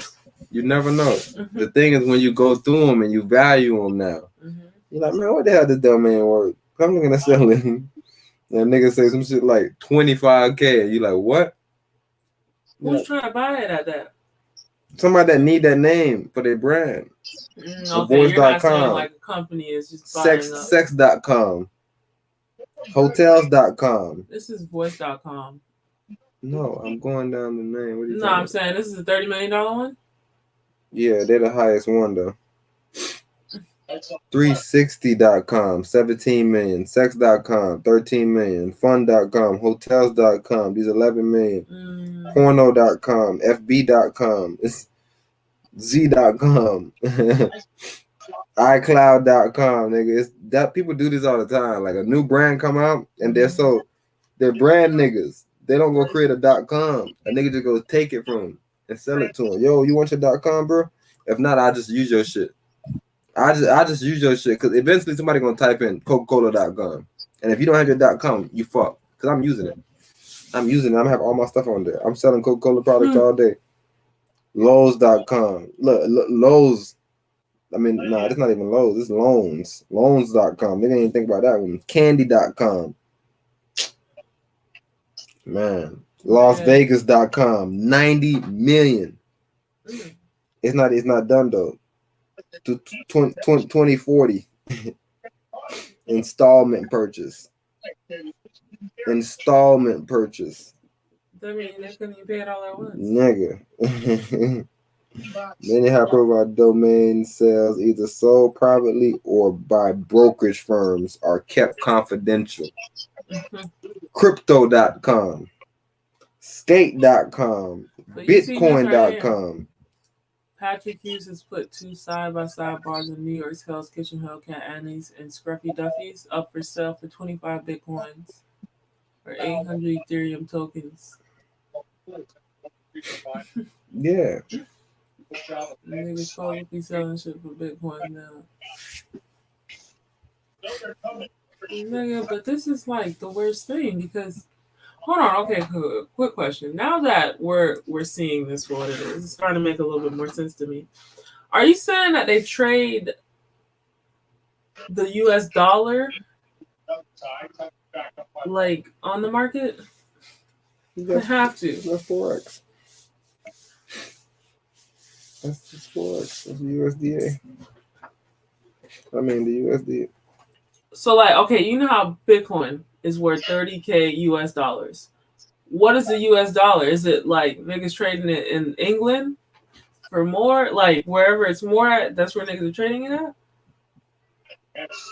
See, and I because in America we're not trading USD for USD.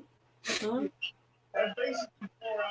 What you saying? Are we using USD to trade for yens or like another currency?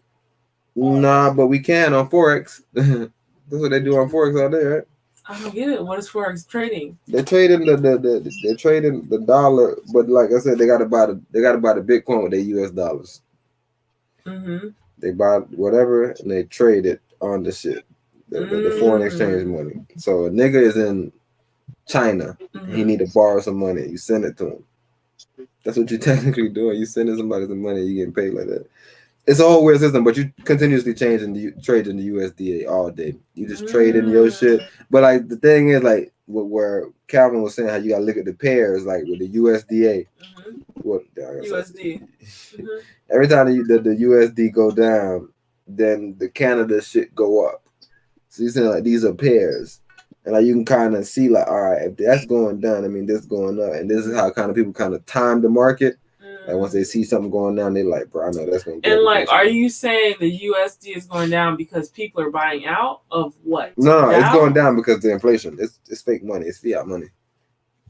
The value system. It's no money. It's I hear you, but I don't comprehend. They said 25% of the new money that's circulating right now in 2021 is new money. It was invented. It was never here. So, like, what is the difference between that and Bitcoin and then mining Bitcoins? The difference between them creating the money? Like, what if they hit a Bitcoin rush or a gold rush? Like, how is Bitcoin regulated to a point where they cannot just create Bitcoin? They got a certain amount made. What, every day? No, it never goes over the amount made. Wait, what do you mean the amount made? It's a certain amount of Bitcoins made. Per day, per year, ever? Uh-huh. And how are they made? Who makes them? Oh, computer programming. And where did the value start? Like, why is Bitcoin so valuable right now? Is it because it's a way to transfer money from international account to domestic account type thing, or like where's the value in it? How does this intangible item have so much value to it? How does an intangible job have so much value? Because same thing with the money. The value is based on the value. So people. Yeah. Okay. It's based on the value system. Gotcha. And that's so why they people are like, bro, we need Bitcoin. So now it's like an increase in the amount of money one Bitcoin is because people need them to transfer money faster, I guess, because ultimately that's what Bitcoin is. Mm-hmm. It's a instant transaction. And that's what they like about it. They don't like people in their shit. That too, privacy. So yeah, in the dark web. The maximum amount of Bitcoins that can ever be mined is 21 million. So now you're saying it's a search now or a race to get to that number? To 21 million, yeah. They're 18 million right now. Although the number is constantly increasing, new Bitcoins are created through a process called mining. And mining is them doing a whole bunch of coding. Mm-hmm. And out of that coding of zeros and ones, something is popping up? It's a cloud miner tool. Yeah. Let me get the exact. So, like, what is the actual process of mining it though? Like, is this like a pop up of like people being interested in a certain area? Like, I don't get it. Like, what is the actuality of what's going on with the mining? Like, when you finally get a Bitcoin, it's like, oh, okay, what happened? What'd y'all do? Oh, y'all typed in a few numbers? Like, why can't I type in a few numbers and get the same thing? Oh, it's a code. And like, how do you figure out the code? Who knows the code? Cryptocurrency mining is painstaking, costly, and only sporadically rewarded. Nonetheless, mining has a magnetic appeal for investors. This may be boom, California gold. By mining, you can earn cryptocurrency without having to put down money for it. Bitcoin miners receive Bitcoins as reward for completing blocks of verified transactions which are added to the blockchain. Mining rewards are paid to the miner who discovers a solution to a complex hashing puzzle first, and probability that a participant will be the one to discover the solution is related to the portion of total mining power on the network. Yeah. However, before you invest, time, equipment, read this, boom, boom. Yeah, so the miners, nigga, they go in there mine, nigga, and they get rewarded with Bitcoin. These gotta be super fucking nerdy bros that do math all day. Computer programming, math head niggas. And let me see if I want to get it more direct. How to mine. You can read this 1 second. What they saying how to mine? Miners are getting paid for their work as auditors. They are doing the work of verifying the legitimacy of Bitcoin transactions. This convention is meant to keep Bitcoin users honest and was convened by Bitcoin's founder, Satoshi Nakamoto. Mm-hmm. By verifying transactions, miners are helping to prevent the double spending problem. Double spending is a scenario in which a Bitcoin owner illicitly spends the same Bitcoin twice. With physical currency, this isn't an issue. Once you hand someone a $20 bill to pay a bottle of vodka, you can no longer have it, so there's no danger you could use that same $20 bill to buy lotto tickets next door. While there is the possibility of counterfeit cash being made, it is not exactly the same as literally spending the same dollar twice. With digital currency, however, as the Investopedia Dictionary explains, there is a risk that the holder could make a copy of the digital token and send it to a merchant or another party while retaining the original. Let's say you had one legitimate $20 bill and one counterfeit of that same $20. If you were to try to spend both the real bill and the fake one, someone that took the trouble of looking at both of the bill's serial numbers would see that They were the same number, and thus one of them had to be false. What a Bitcoin miner does is analyze to that. They check transactions to make sure that users have not illegitimately tried to spend the same Bitcoin twice. This isn't a perfect analogy. We'll explain in more detail below. Once miners have verified 1 megabyte worth of Bitcoin transactions known as block, those miners are eligible to be rewarded with a quantity of Bitcoin. More about the Bitcoin reward below as well. The 1 megabyte limit was set by Satoshi Nakamoto and is a matter of controversy, as some miners believe the block size should be increased to accommodate more data, which would effectively mean that the Bitcoin network could process and verify transactions more quickly. Note that verifying 1 megabyte of worth of transactions makes a coin miner eligible to earn Bitcoin. Not everyone who verifies transactions will get paid out. 1 megabyte of transactions can theoretically be as small as 1 transaction, though it is not at all common, or several thousand. It depends on how much data the transactions take up. So after all that work of verifying transactions, I might still not get any Bitcoin for it. That is correct. To earn Bitcoins, you need to meet 2 conditions. One is a matter of effort. One is a matter of luck. You have to verify 1 megabyte worth of transactions. This is the easy part. You have to be the first miner to arrive at the right answer or closest answer to a numeric problem. This process is also known as proof of work. 2 conditions of winning a block. Bro, this is fucking crazy. But yeah, that's what they're doing. These are math heads, bro. Jacking their dicks with math. What do you mean, the right answer to a numeric problem? The good news: no advanced math or computation is involved. Bro, they just fucking shut me down quick. You may have heard that miners are solving difficult mathematical problems. That's not exactly true. What they're actually doing is trying to be the first miner to come up with a 64-digit hexadecimal number, a hash, that is less than or equal to the target hash. It's basically guesswork. The bad news, that's math, nigga. The guesswork is the guesswork. It's guesswork, but with the total number of possible guesses for each of these problems being on the order of trillions, it's incredibly androgynous work. In order to solve a problem, arduous work. In order to solve a problem first, miners need a lot of computing power. To mine successfully, you need to have a high hash rate, which is measured in terms of mega hashes per second, giga hashes per second, and tera hashes per second. That is a great many hashes. If you want to estimate how much Bitcoin you can mine with your mining rig's hash rate, the site Crypto Compare offers a helpful calculator. See, and then, like I said, this is that they're also using computer programming to mine these Bitcoins. Mm-hmm. Yeah, this is for example, as known, there were around 8.5 million Bitcoins calculated aside from the coins. Genesis brought the very first block, which was created by founder. Every single one of those Bitcoins came into being because of miners.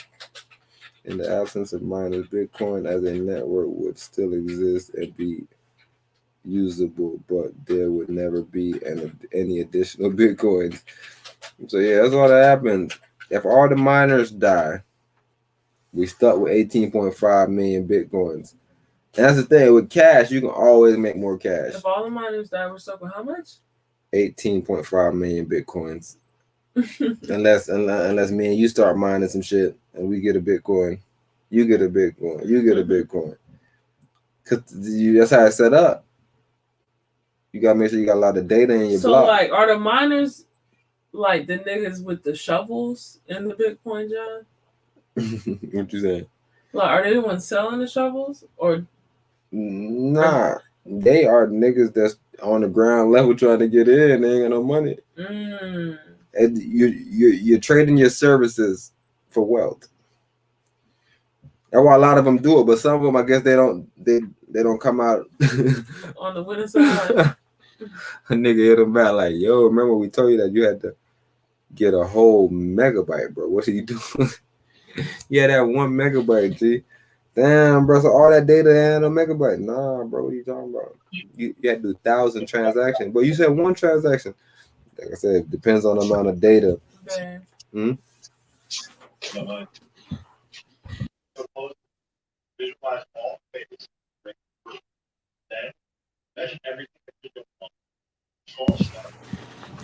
you want to send them out. Yo, shout out to the OG, man. Joy, you gotta jump back on, bro. I'm probably figure out another little calling John that we could use. I want you to be a little more smooth on this whole bit. Definitely, bro. Thank you for coming out, bro. We gotta link up too, bro. I don't even know if you can hear me, Bill. You slumped. It ain't nothing new in the private chat. This is me. Mm-hmm. All right. What, they can't come? Nah. Meet them? Yeah, I was about to say even can we do this? Right. Mm-hmm. Make the brother feel comfortable. He just chilling. He needs to get some game. Mm-hmm. So what? We about to go to the Teddy Panda grass. Oh my God! Turn me off, bro. Get me off here, man. People looking at my screen right now. Like, look at that man. That man a fucking clown. That man a clown, bro. Yeah, we about to go to the TI, but we went in on that GameStop job. Make sure we got all that. And like I said, we ain't even break it all down because I wanted to touch on AMC. Just all the little funny people. Like I said, we did kind of, I just told y'all, bro, the game is the last nigga holding the bag. Make sure, nigga, you check the bag, nigga, before you the last nigga holding it, bro. And if you okay with what's inside of there, just hold it. It's probably gonna go back up somewhere, at least $15. You might make a little something out of losing something. Right now, bro, I don't know. I don't think it's the safest move. But who am I to knock it? So what, baby? We about to wrap up with the TI. Mm-hmm. Mr. TI. Mr. Harris. Like I said, the name of this podcast is called Tipped Off. It's called Tipped Off, nigga. I should kind of have like the first 48 type of setup with the police getting a call from me or some shit. Cause I'm tipping them off tonight, bro. You share it? You saying I got stuff? No, I got it. I said I got stuff. I can go share because I just go to Instagram. You saying?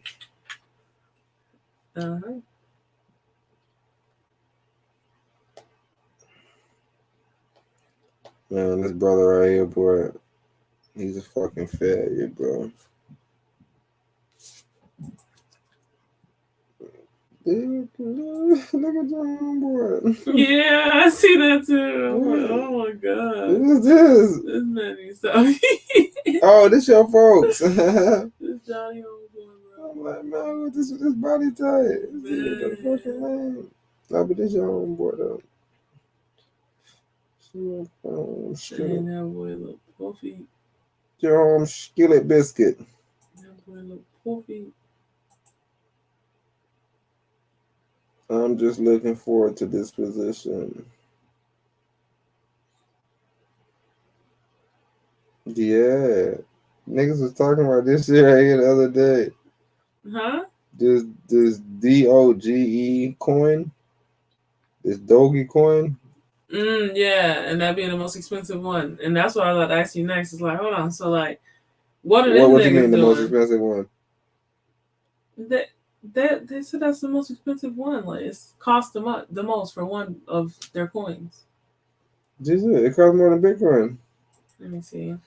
No, maybe because I'm looking at the. No, because the equity not that much. I'm pretty sure Bitcoin got more equity than this. But damn, that'd be cold too, nigga. Like I said, I'm here to see all the fuck niggas go down. So you ain't even gotta worry about where I'm at and how I'm giving it out. I'm looking for all the big hedge fund guys to go down. That's all I can tell y'all. If you come to me and be like, yo, T, how you feel? I'm looking for all the hedge fund guys to go down. So you don't even gotta ask me, bro. Don't even worry about wasting your time asking me no shit. I'm looking for all the hedge fund guys to go down. Yeah, I'm about to get this shit over to my wife, bro. Because for some reason, the Doji to $1 a coin? I don't know. I gotta read this later, bro. Yeah, we probably can pull it up after this done. Mm-hmm. These article bros not playing, boy. They want some money. You see what AA said? Nah, look what this brother AA said there. Let's be clear. Transgender equality is a civil rights issue of our time.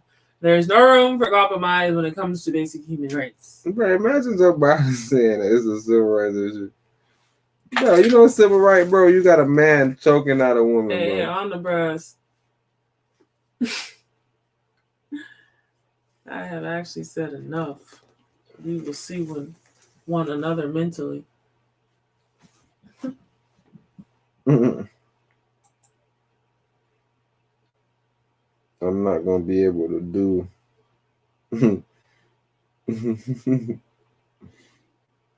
Nah, this nigga is fucking crazy.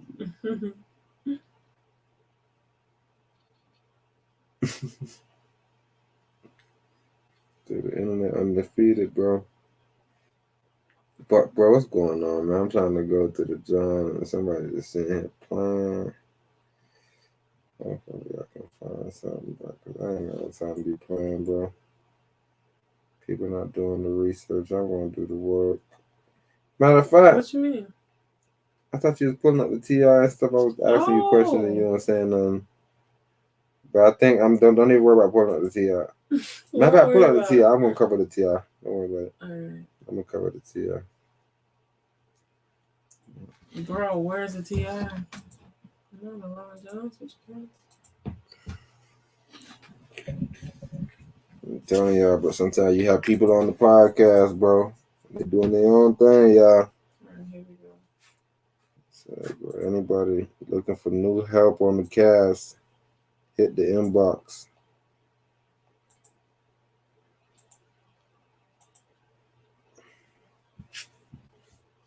You hear it?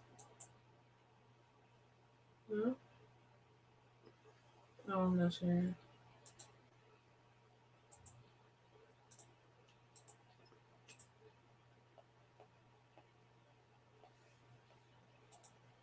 Guess or imagine. It's been extremely difficult for me to remain quiet. Hey, so as y'all could probably guess or imagine, it's been extremely difficult for me to remain quiet in light of all the things that have transpired and all of the egregious allegations that's been tossed around about me and my wife. But it's a reason for that. And I don't mind sharing it. You see, if a person does not have any right to criminally or civilly have you in court, they have no right. The best thing they could do is get you for a defamation suit, drag you in court, make you pay their legal bills, to get you in court. Now, I mean, at this point, man, it's at the point where that don't even matter to me no more, okay? But that's the motive, that's the strategy, that's the intention. Say a whole bunch of false stuff about you that get people to believe and make them come out and say, they're a liar, they're a liar, they're a liar. And then they can say, see, they call me a liar. That's defamation. Then they drag you or get you under oath and all that. Did you share something? Right now, it doesn't matter as much. I'm here playing shit and moving up and trying to switch my video.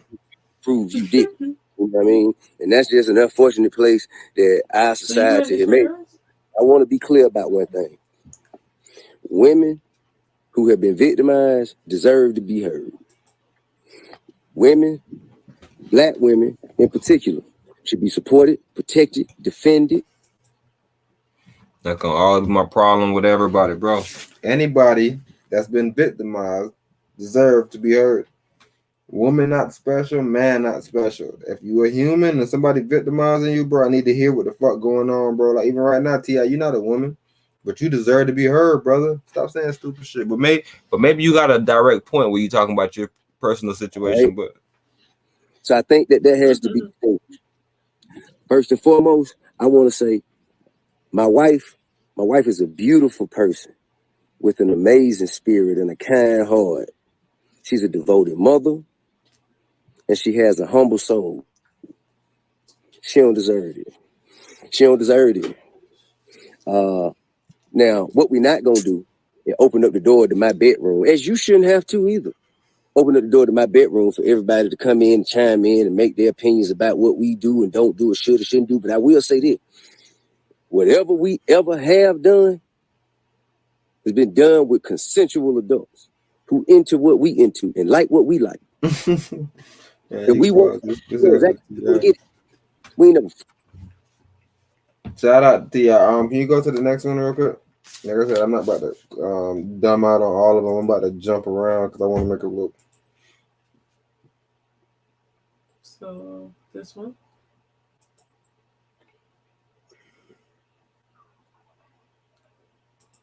To tell me stuff about her. Okay. And what Willie used to say to me, he used to be like, she this person, she that person, she this person, she that person. So yesterday when I said what I said on the live, okay, I was speaking out of hurt. I was just saying what she was saying about somebody else and letting somebody else. I was just only saying that back to her. It had nothing to do with none of the rest of the women. I was really aiming that back to her because I feel like she's psychotic. That's my opinion. Because I would never go and attack nobody and by their goddamn name. If I'm down with women, I'm down with women. I'm going to try to help you by your name, not go by your name. I had to spend $5,000, you guys, to pay for an attorney and by my name, my government name. Willie allegedly used to tell me stuff about her. Okay. And what Willie used to say to me, he used to be like, she this person, she that person, she this person, she that person. So yesterday when I said what I said on the live, okay, I was speaking out of hurt. I was just saying what she was saying about somebody else. Somebody else. I was just saying they had nothing to do. So can you go to the shade room and find when she was speaking out of hurt? No, that's right. Willie allegedly. If Tiny would pay that attention, what y'all like gonna do? She wouldn't be even into it right now with Tia. That I ain't got nothing to do with.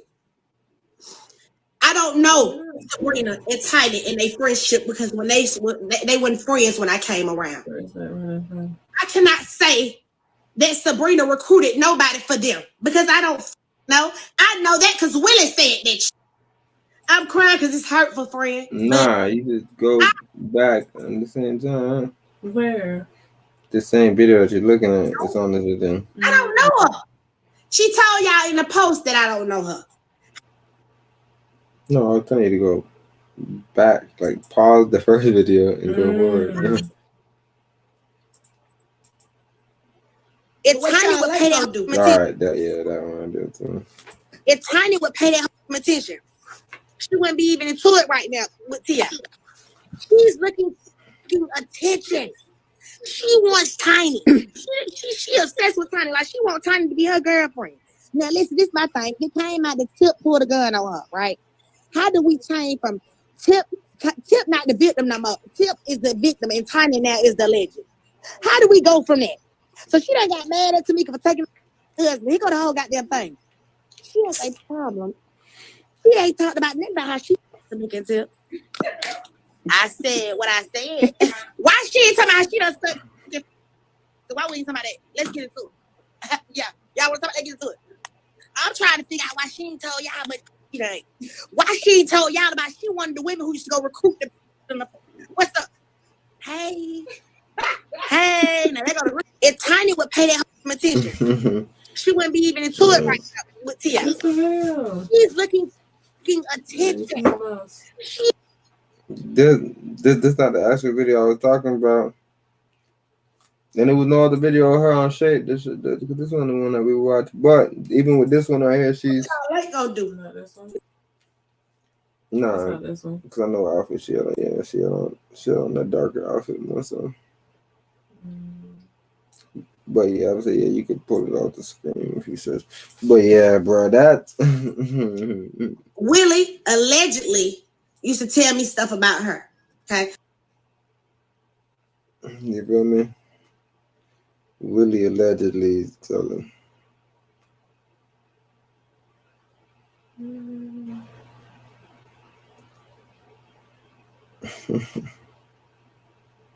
My boy, the losers. Willie D. Willie D got a group of losers on his own. You going through the saves? The tuna sandwich.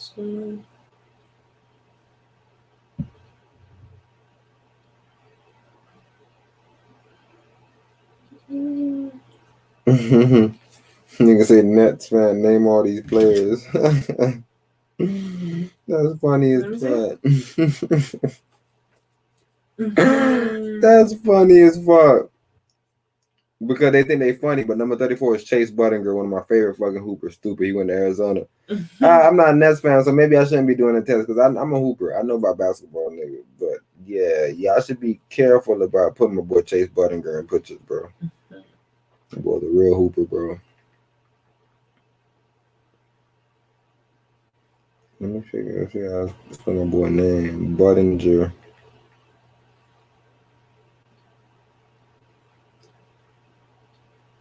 Yeah, you see this dude right here? It's Chase Buttinger. Just to do that, bro. Just clown him. He ain't on no better. Show your screen. Nah, but he wasn't clowning nobody. He was clowning the Nets fan, though. Cause you see them players? Them players look funny. Them players look funny as well, right? Yeah, they did like a JV Brooklyn Nets. This is bro from Arizona, nigga. That's my boy Chase Buttinger. Look, Chase Buttinger playing volleyball now, bro. Look, ex-NBA player, Arizona State star, nigga. Underrated Wildcat.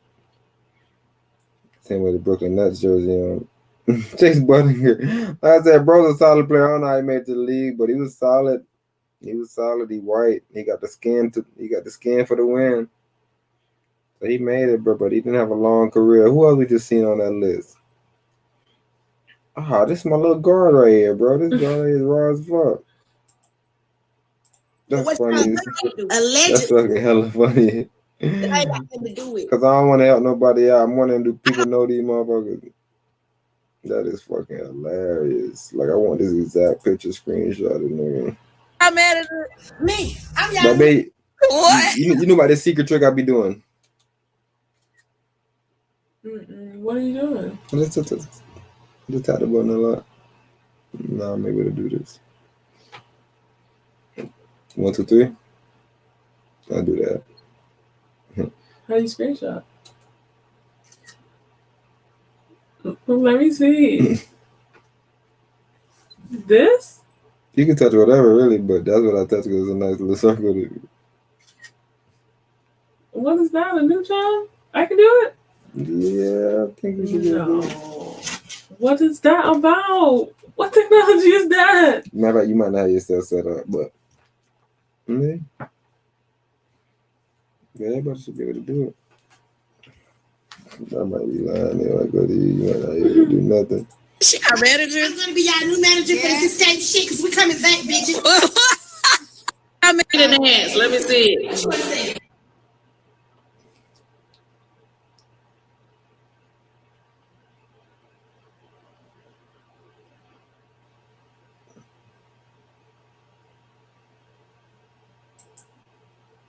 What's up, y'all? I want to speak on this. Yeah, I don't think you got it.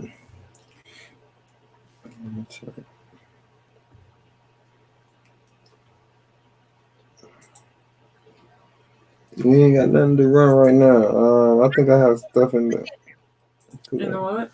No face, no case. Okay,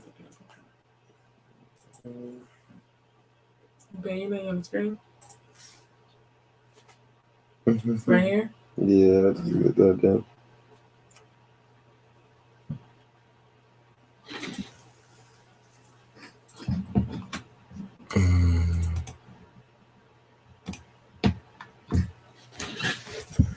Peace and good. Good. All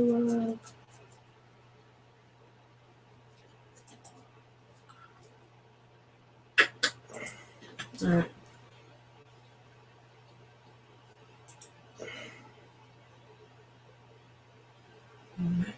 Exactly. See, you're trying to look different because you don't have. I'm supposed to come in here with accessibility. Switch component.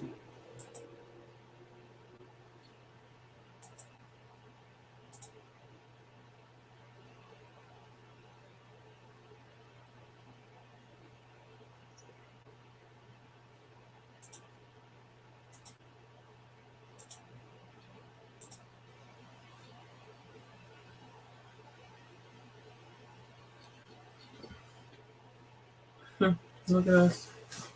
Live. Everybody touching on the situation. No, Kevin on some other shit, I think. But we got a failure. Man. Brother text me and everything.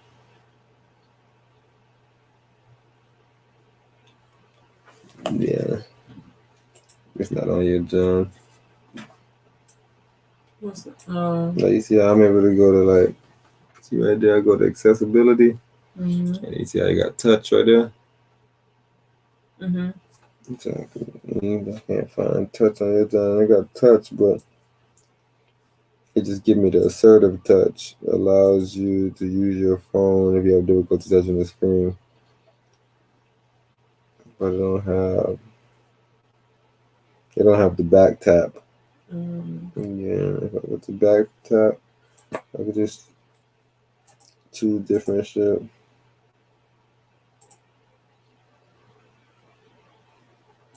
I could even change the back tap to smart invert. I don't know if that's nothing cool.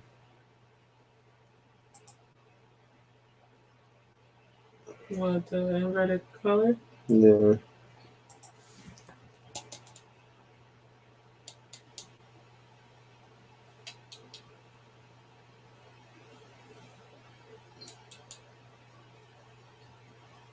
It's not invert. Oh, it's smart invert. Yeah, it's smart invert. What is smart invert?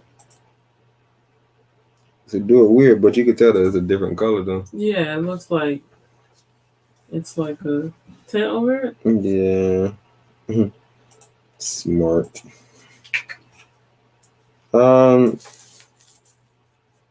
We just getting back up. Folks probably was watching the cast like, oh, these people want to sleep on me. Nah, thank everybody for viewing and yeah, that ain't on the screen.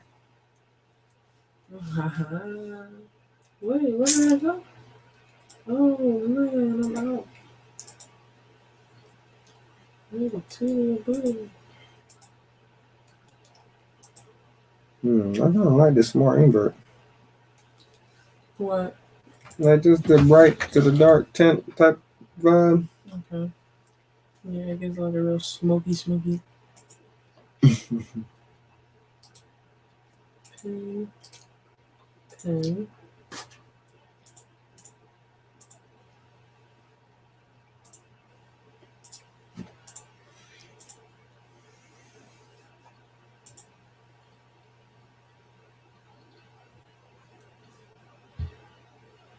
See nothing? You sharing your audio. Samuel Jackson is one of the latest Marylanders charged in connection with the riot at the U.S. Capitol. Federal prosecutors say he was one of the first. Emmanuel Jackson is one of the latest Marylanders charged in connection with the riot at the U.S. Capitol. Federal prosecutors say he was one of the first to enter the building and repeatedly struck police officers with a metal baseball bat. Jackson from Prince George's County turned himself in to police. He explained why he was there in a video posted to Twitter. We've been taken over by globalists, by the Chinese, but for America. I'm not here for Trump. I'm here for America. Police officers have described the harrowing attacks they faced that day. You can see the guy reaching up to grab my gas mask, just sort of beating my head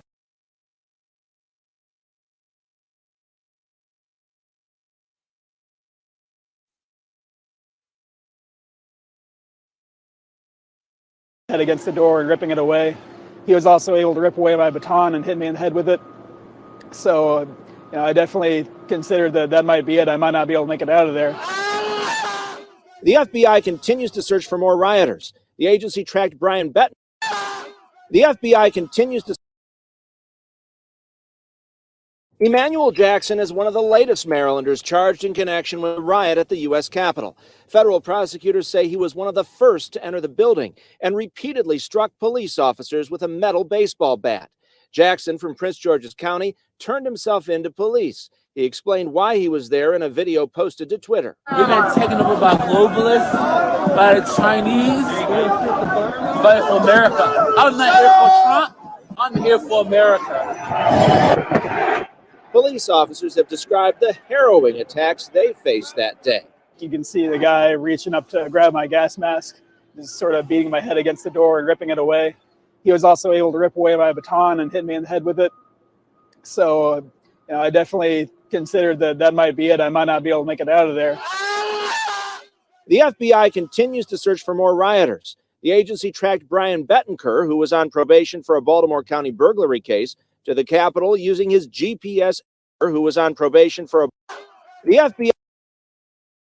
I definitely considered the baton and hit me in the head with it. Just sort of beating my head against the door and ripping. You can see the guy. We've been taken over by globalists, by the Chinese, but for America. I'm not here for Trump. I'm here for America.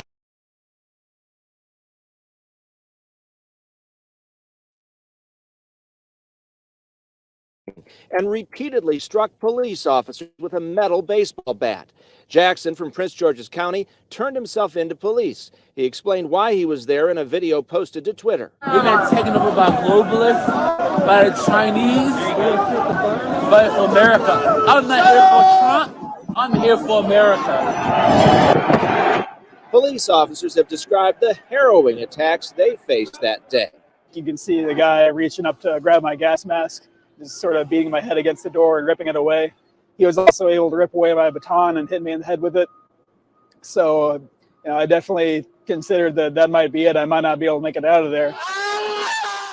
The FBI continues to search for more rioters. The agency tracked Brian Bettenker, who was on probation for a Baltimore County burglary case, to the Capitol using his GPS ankle monitor. The self-professed white supremacist told his probation agent he was in D.C. to distribute Bibles. He posed with the Confederate flag and wore a Proud Boys t-shirt and flashed the white power hand gesture. We have to take these right-wing extremist groups, these white supremacist groups, much more seriously. Among the government's new arrests, the man who attacked a white power symbol, bro. White people, y'all can try to use it. Come on, bro. You know that ain't no white people symbol. That's an old ass motherfucking symbol, bro. We used to always use that as kids, bro. That could either mean yo, you okay, bro? Everything spick and spark, or you can or use. I think people used to put it over their eyes and they used to say you gay. I don't know if y'all remember that one. I guess that was the more extreme one.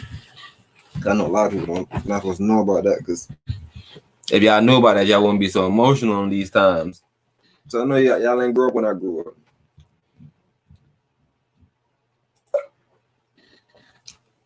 Nobody grew up in my time. Even with this right here, that's what I'm saying. Even with the next podcast, I'm gonna gear it more. I don't want to do a big separation podcast, but I want to kind of gear it more. No, I can't even say that. But I think I'm gonna gear it that way, nevertheless, just so I can just debunk it and kind of work my way from where I'm trying to make my point to where I get an understanding to. But for sure, I don't think women should be in the movement. Like their thoughts aren't. In what movement? The movement that we need them for. And when I say woman, I'm really talking about people like this.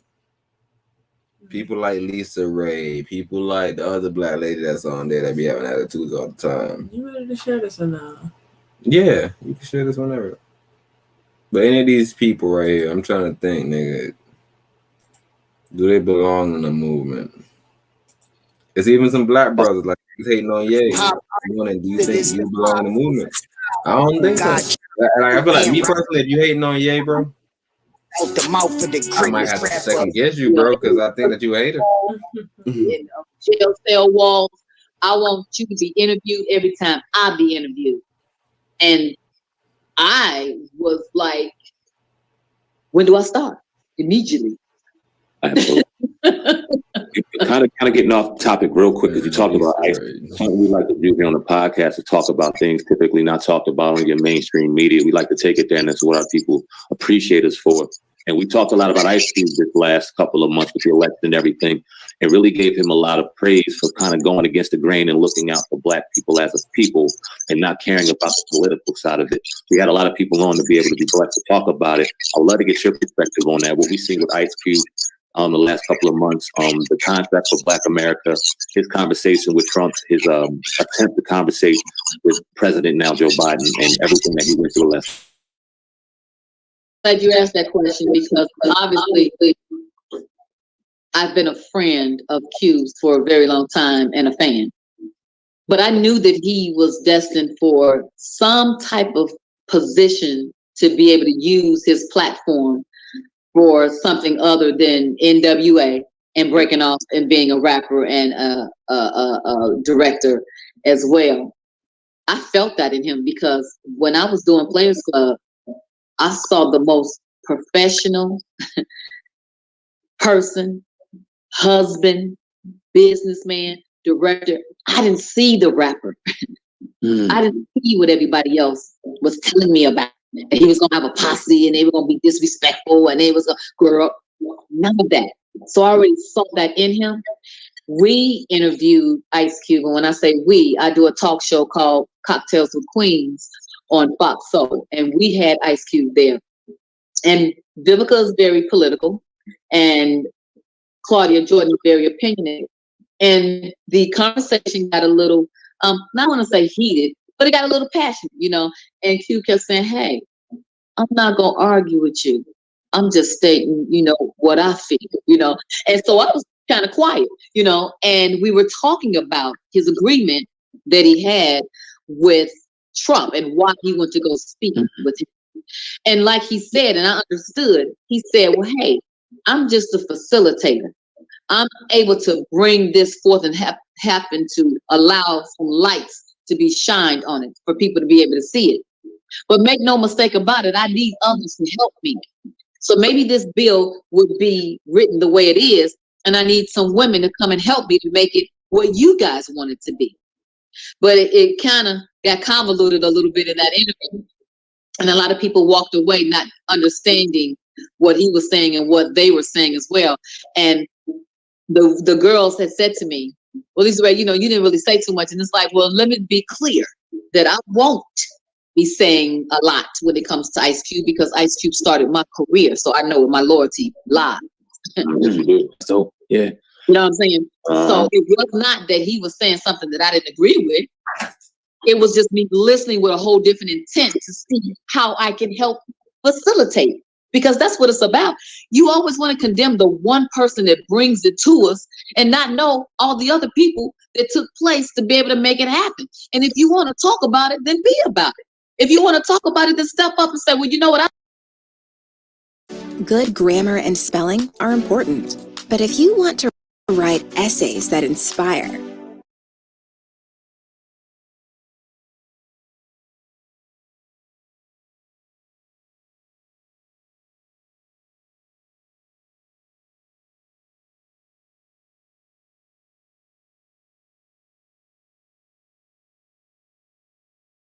that's what I want to do. And so, you know, I look forward to Ice Cube being able to bring this agreement to Biden's people and see if they can hear him out and see if we can help cultivate something for us Black folks so we can unite and become better than where the heck we are now, because Trump ain't did nothing but unveiled all this racism to us, and we had no idea that it was right, or we thought it was right around the corner. It was right here now. So we got so much more to fight for to do. And hey, they did it back in the 60s, but who are them now? Who are those now? Yeah. Who is to be the voice now that we're really going to believe, that we're really going to follow, that's really going to achieve? Who is that? It may not be one person. It may take collectively a whole bunch and a whole lot of us. Well, are we ready to be able to stand in that truth and to be able to fight for that? Because we all talk about it. So I'm growing in a place for me to even be able to meet a man like Ice Cube and shake his hand and say, I want to welcome you and I want you to welcome me so we can work on this together so we can welcome others. So my hats off to Ice Cube. Yeah, now someone else that you work with that came in the same vein of Ice Cube, Tupac. Are you surprised that he is who he is now? Because you met him at a very young point in his career. Are you surprised, that he is revered like he is now? Yeah, because I wasn't a fan of his then like I am now. I don't think that I listen to his music the same way that I listen to it now that I listen to it then. Back then it was more about just the beat and the rhythm, you know what I mean? And the swag he had, you know what I mean? I didn't know he was so prolific with his words and so above and beyond his time, you know what I mean? Where he was talking about the things he was talking about because, coming from the hood, being gangster, being all of that can be looked upon like, oh, you don't know too much. And your drive come from a whole total different place than ours come from. You can't relate all of that. But we still need a voice of reason, whether it's in the street, whether it's in the Capitol, or whether it's in your backyard. We still need those people. So I think he would have really been a good revolutionary person that would have been able to ride with the T.I.'s and what's T.I.'s guy named this in Atlanta? Killer Mike. Oh yeah. You know what I'm saying? I believe they could have helped Reverend Al Sharpton. You know what I mean? Because we need the old school to merge with the new school. You know what I mean? We got people's ears like your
first one to say, man, leave them people alone. They're not bothering you. I bet you wouldn't do me like that. Mm-hmm. You know what I'm saying? Yeah. You know, so I was that type of dude like that, you know, very humble. Like I said, Puff knew I was nice with my hands and everything like that. And, you know, he just, you know, he wanted me to be with him because we had been through some stuff. Because you got to realize we started off at the red zone in the building. Do you remember? Y'all too young for the building? Yeah. The building was where they had unsigned hype. That Monday night they used to do like Leaders of the New School, Naughty by Nature, what's her name, Queen Latifah. All the new rappers used to come there and showcase their stuff on Monday night.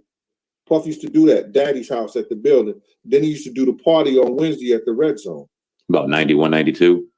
Yeah. Yeah, we were about 8, 9 years old at that time. That was a little before our time, but we was getting there. We was definitely getting there. Talk about, all right, because you hear all the time, especially during that time, you hear the Illuminati talk, selling souls, this person sacrificed, all this wild shit. Without giving too much away, because I don't know what's in your book and what's not in your book, how real was that part? That the sadistic, wild, demonistic side of hip hop that's all out there, all the conspiracies are out there, but no one's really ever brought to light. You don't see that. You know what happens is that they got places where you go and the bodyguards have to stop right here. And unless the girls come back, who's back there with them, tell you what was going on, you don't see it per se.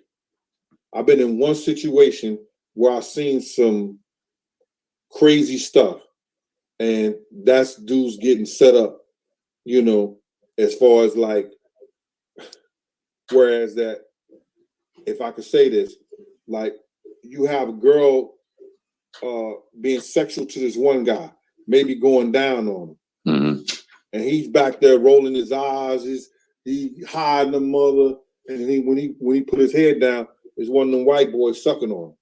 Oh, you understand? That has happened. You understand what I'm saying? Then you got these guys who they go into these Turkish houses. Once you get to that door, you don't go back in there, but you know what they do in them Turkish houses. Well, you can assume what they do, quote unquote, in those Turkish houses. You understand? But you get stopped at the door.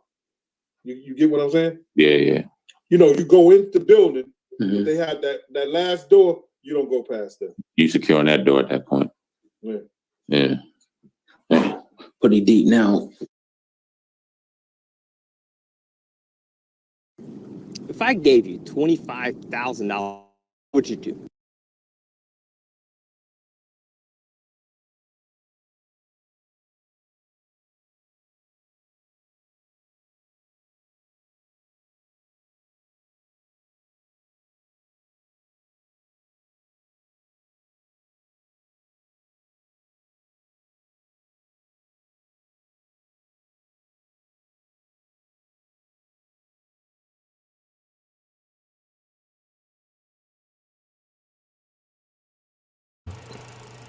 It's still vibrating.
No.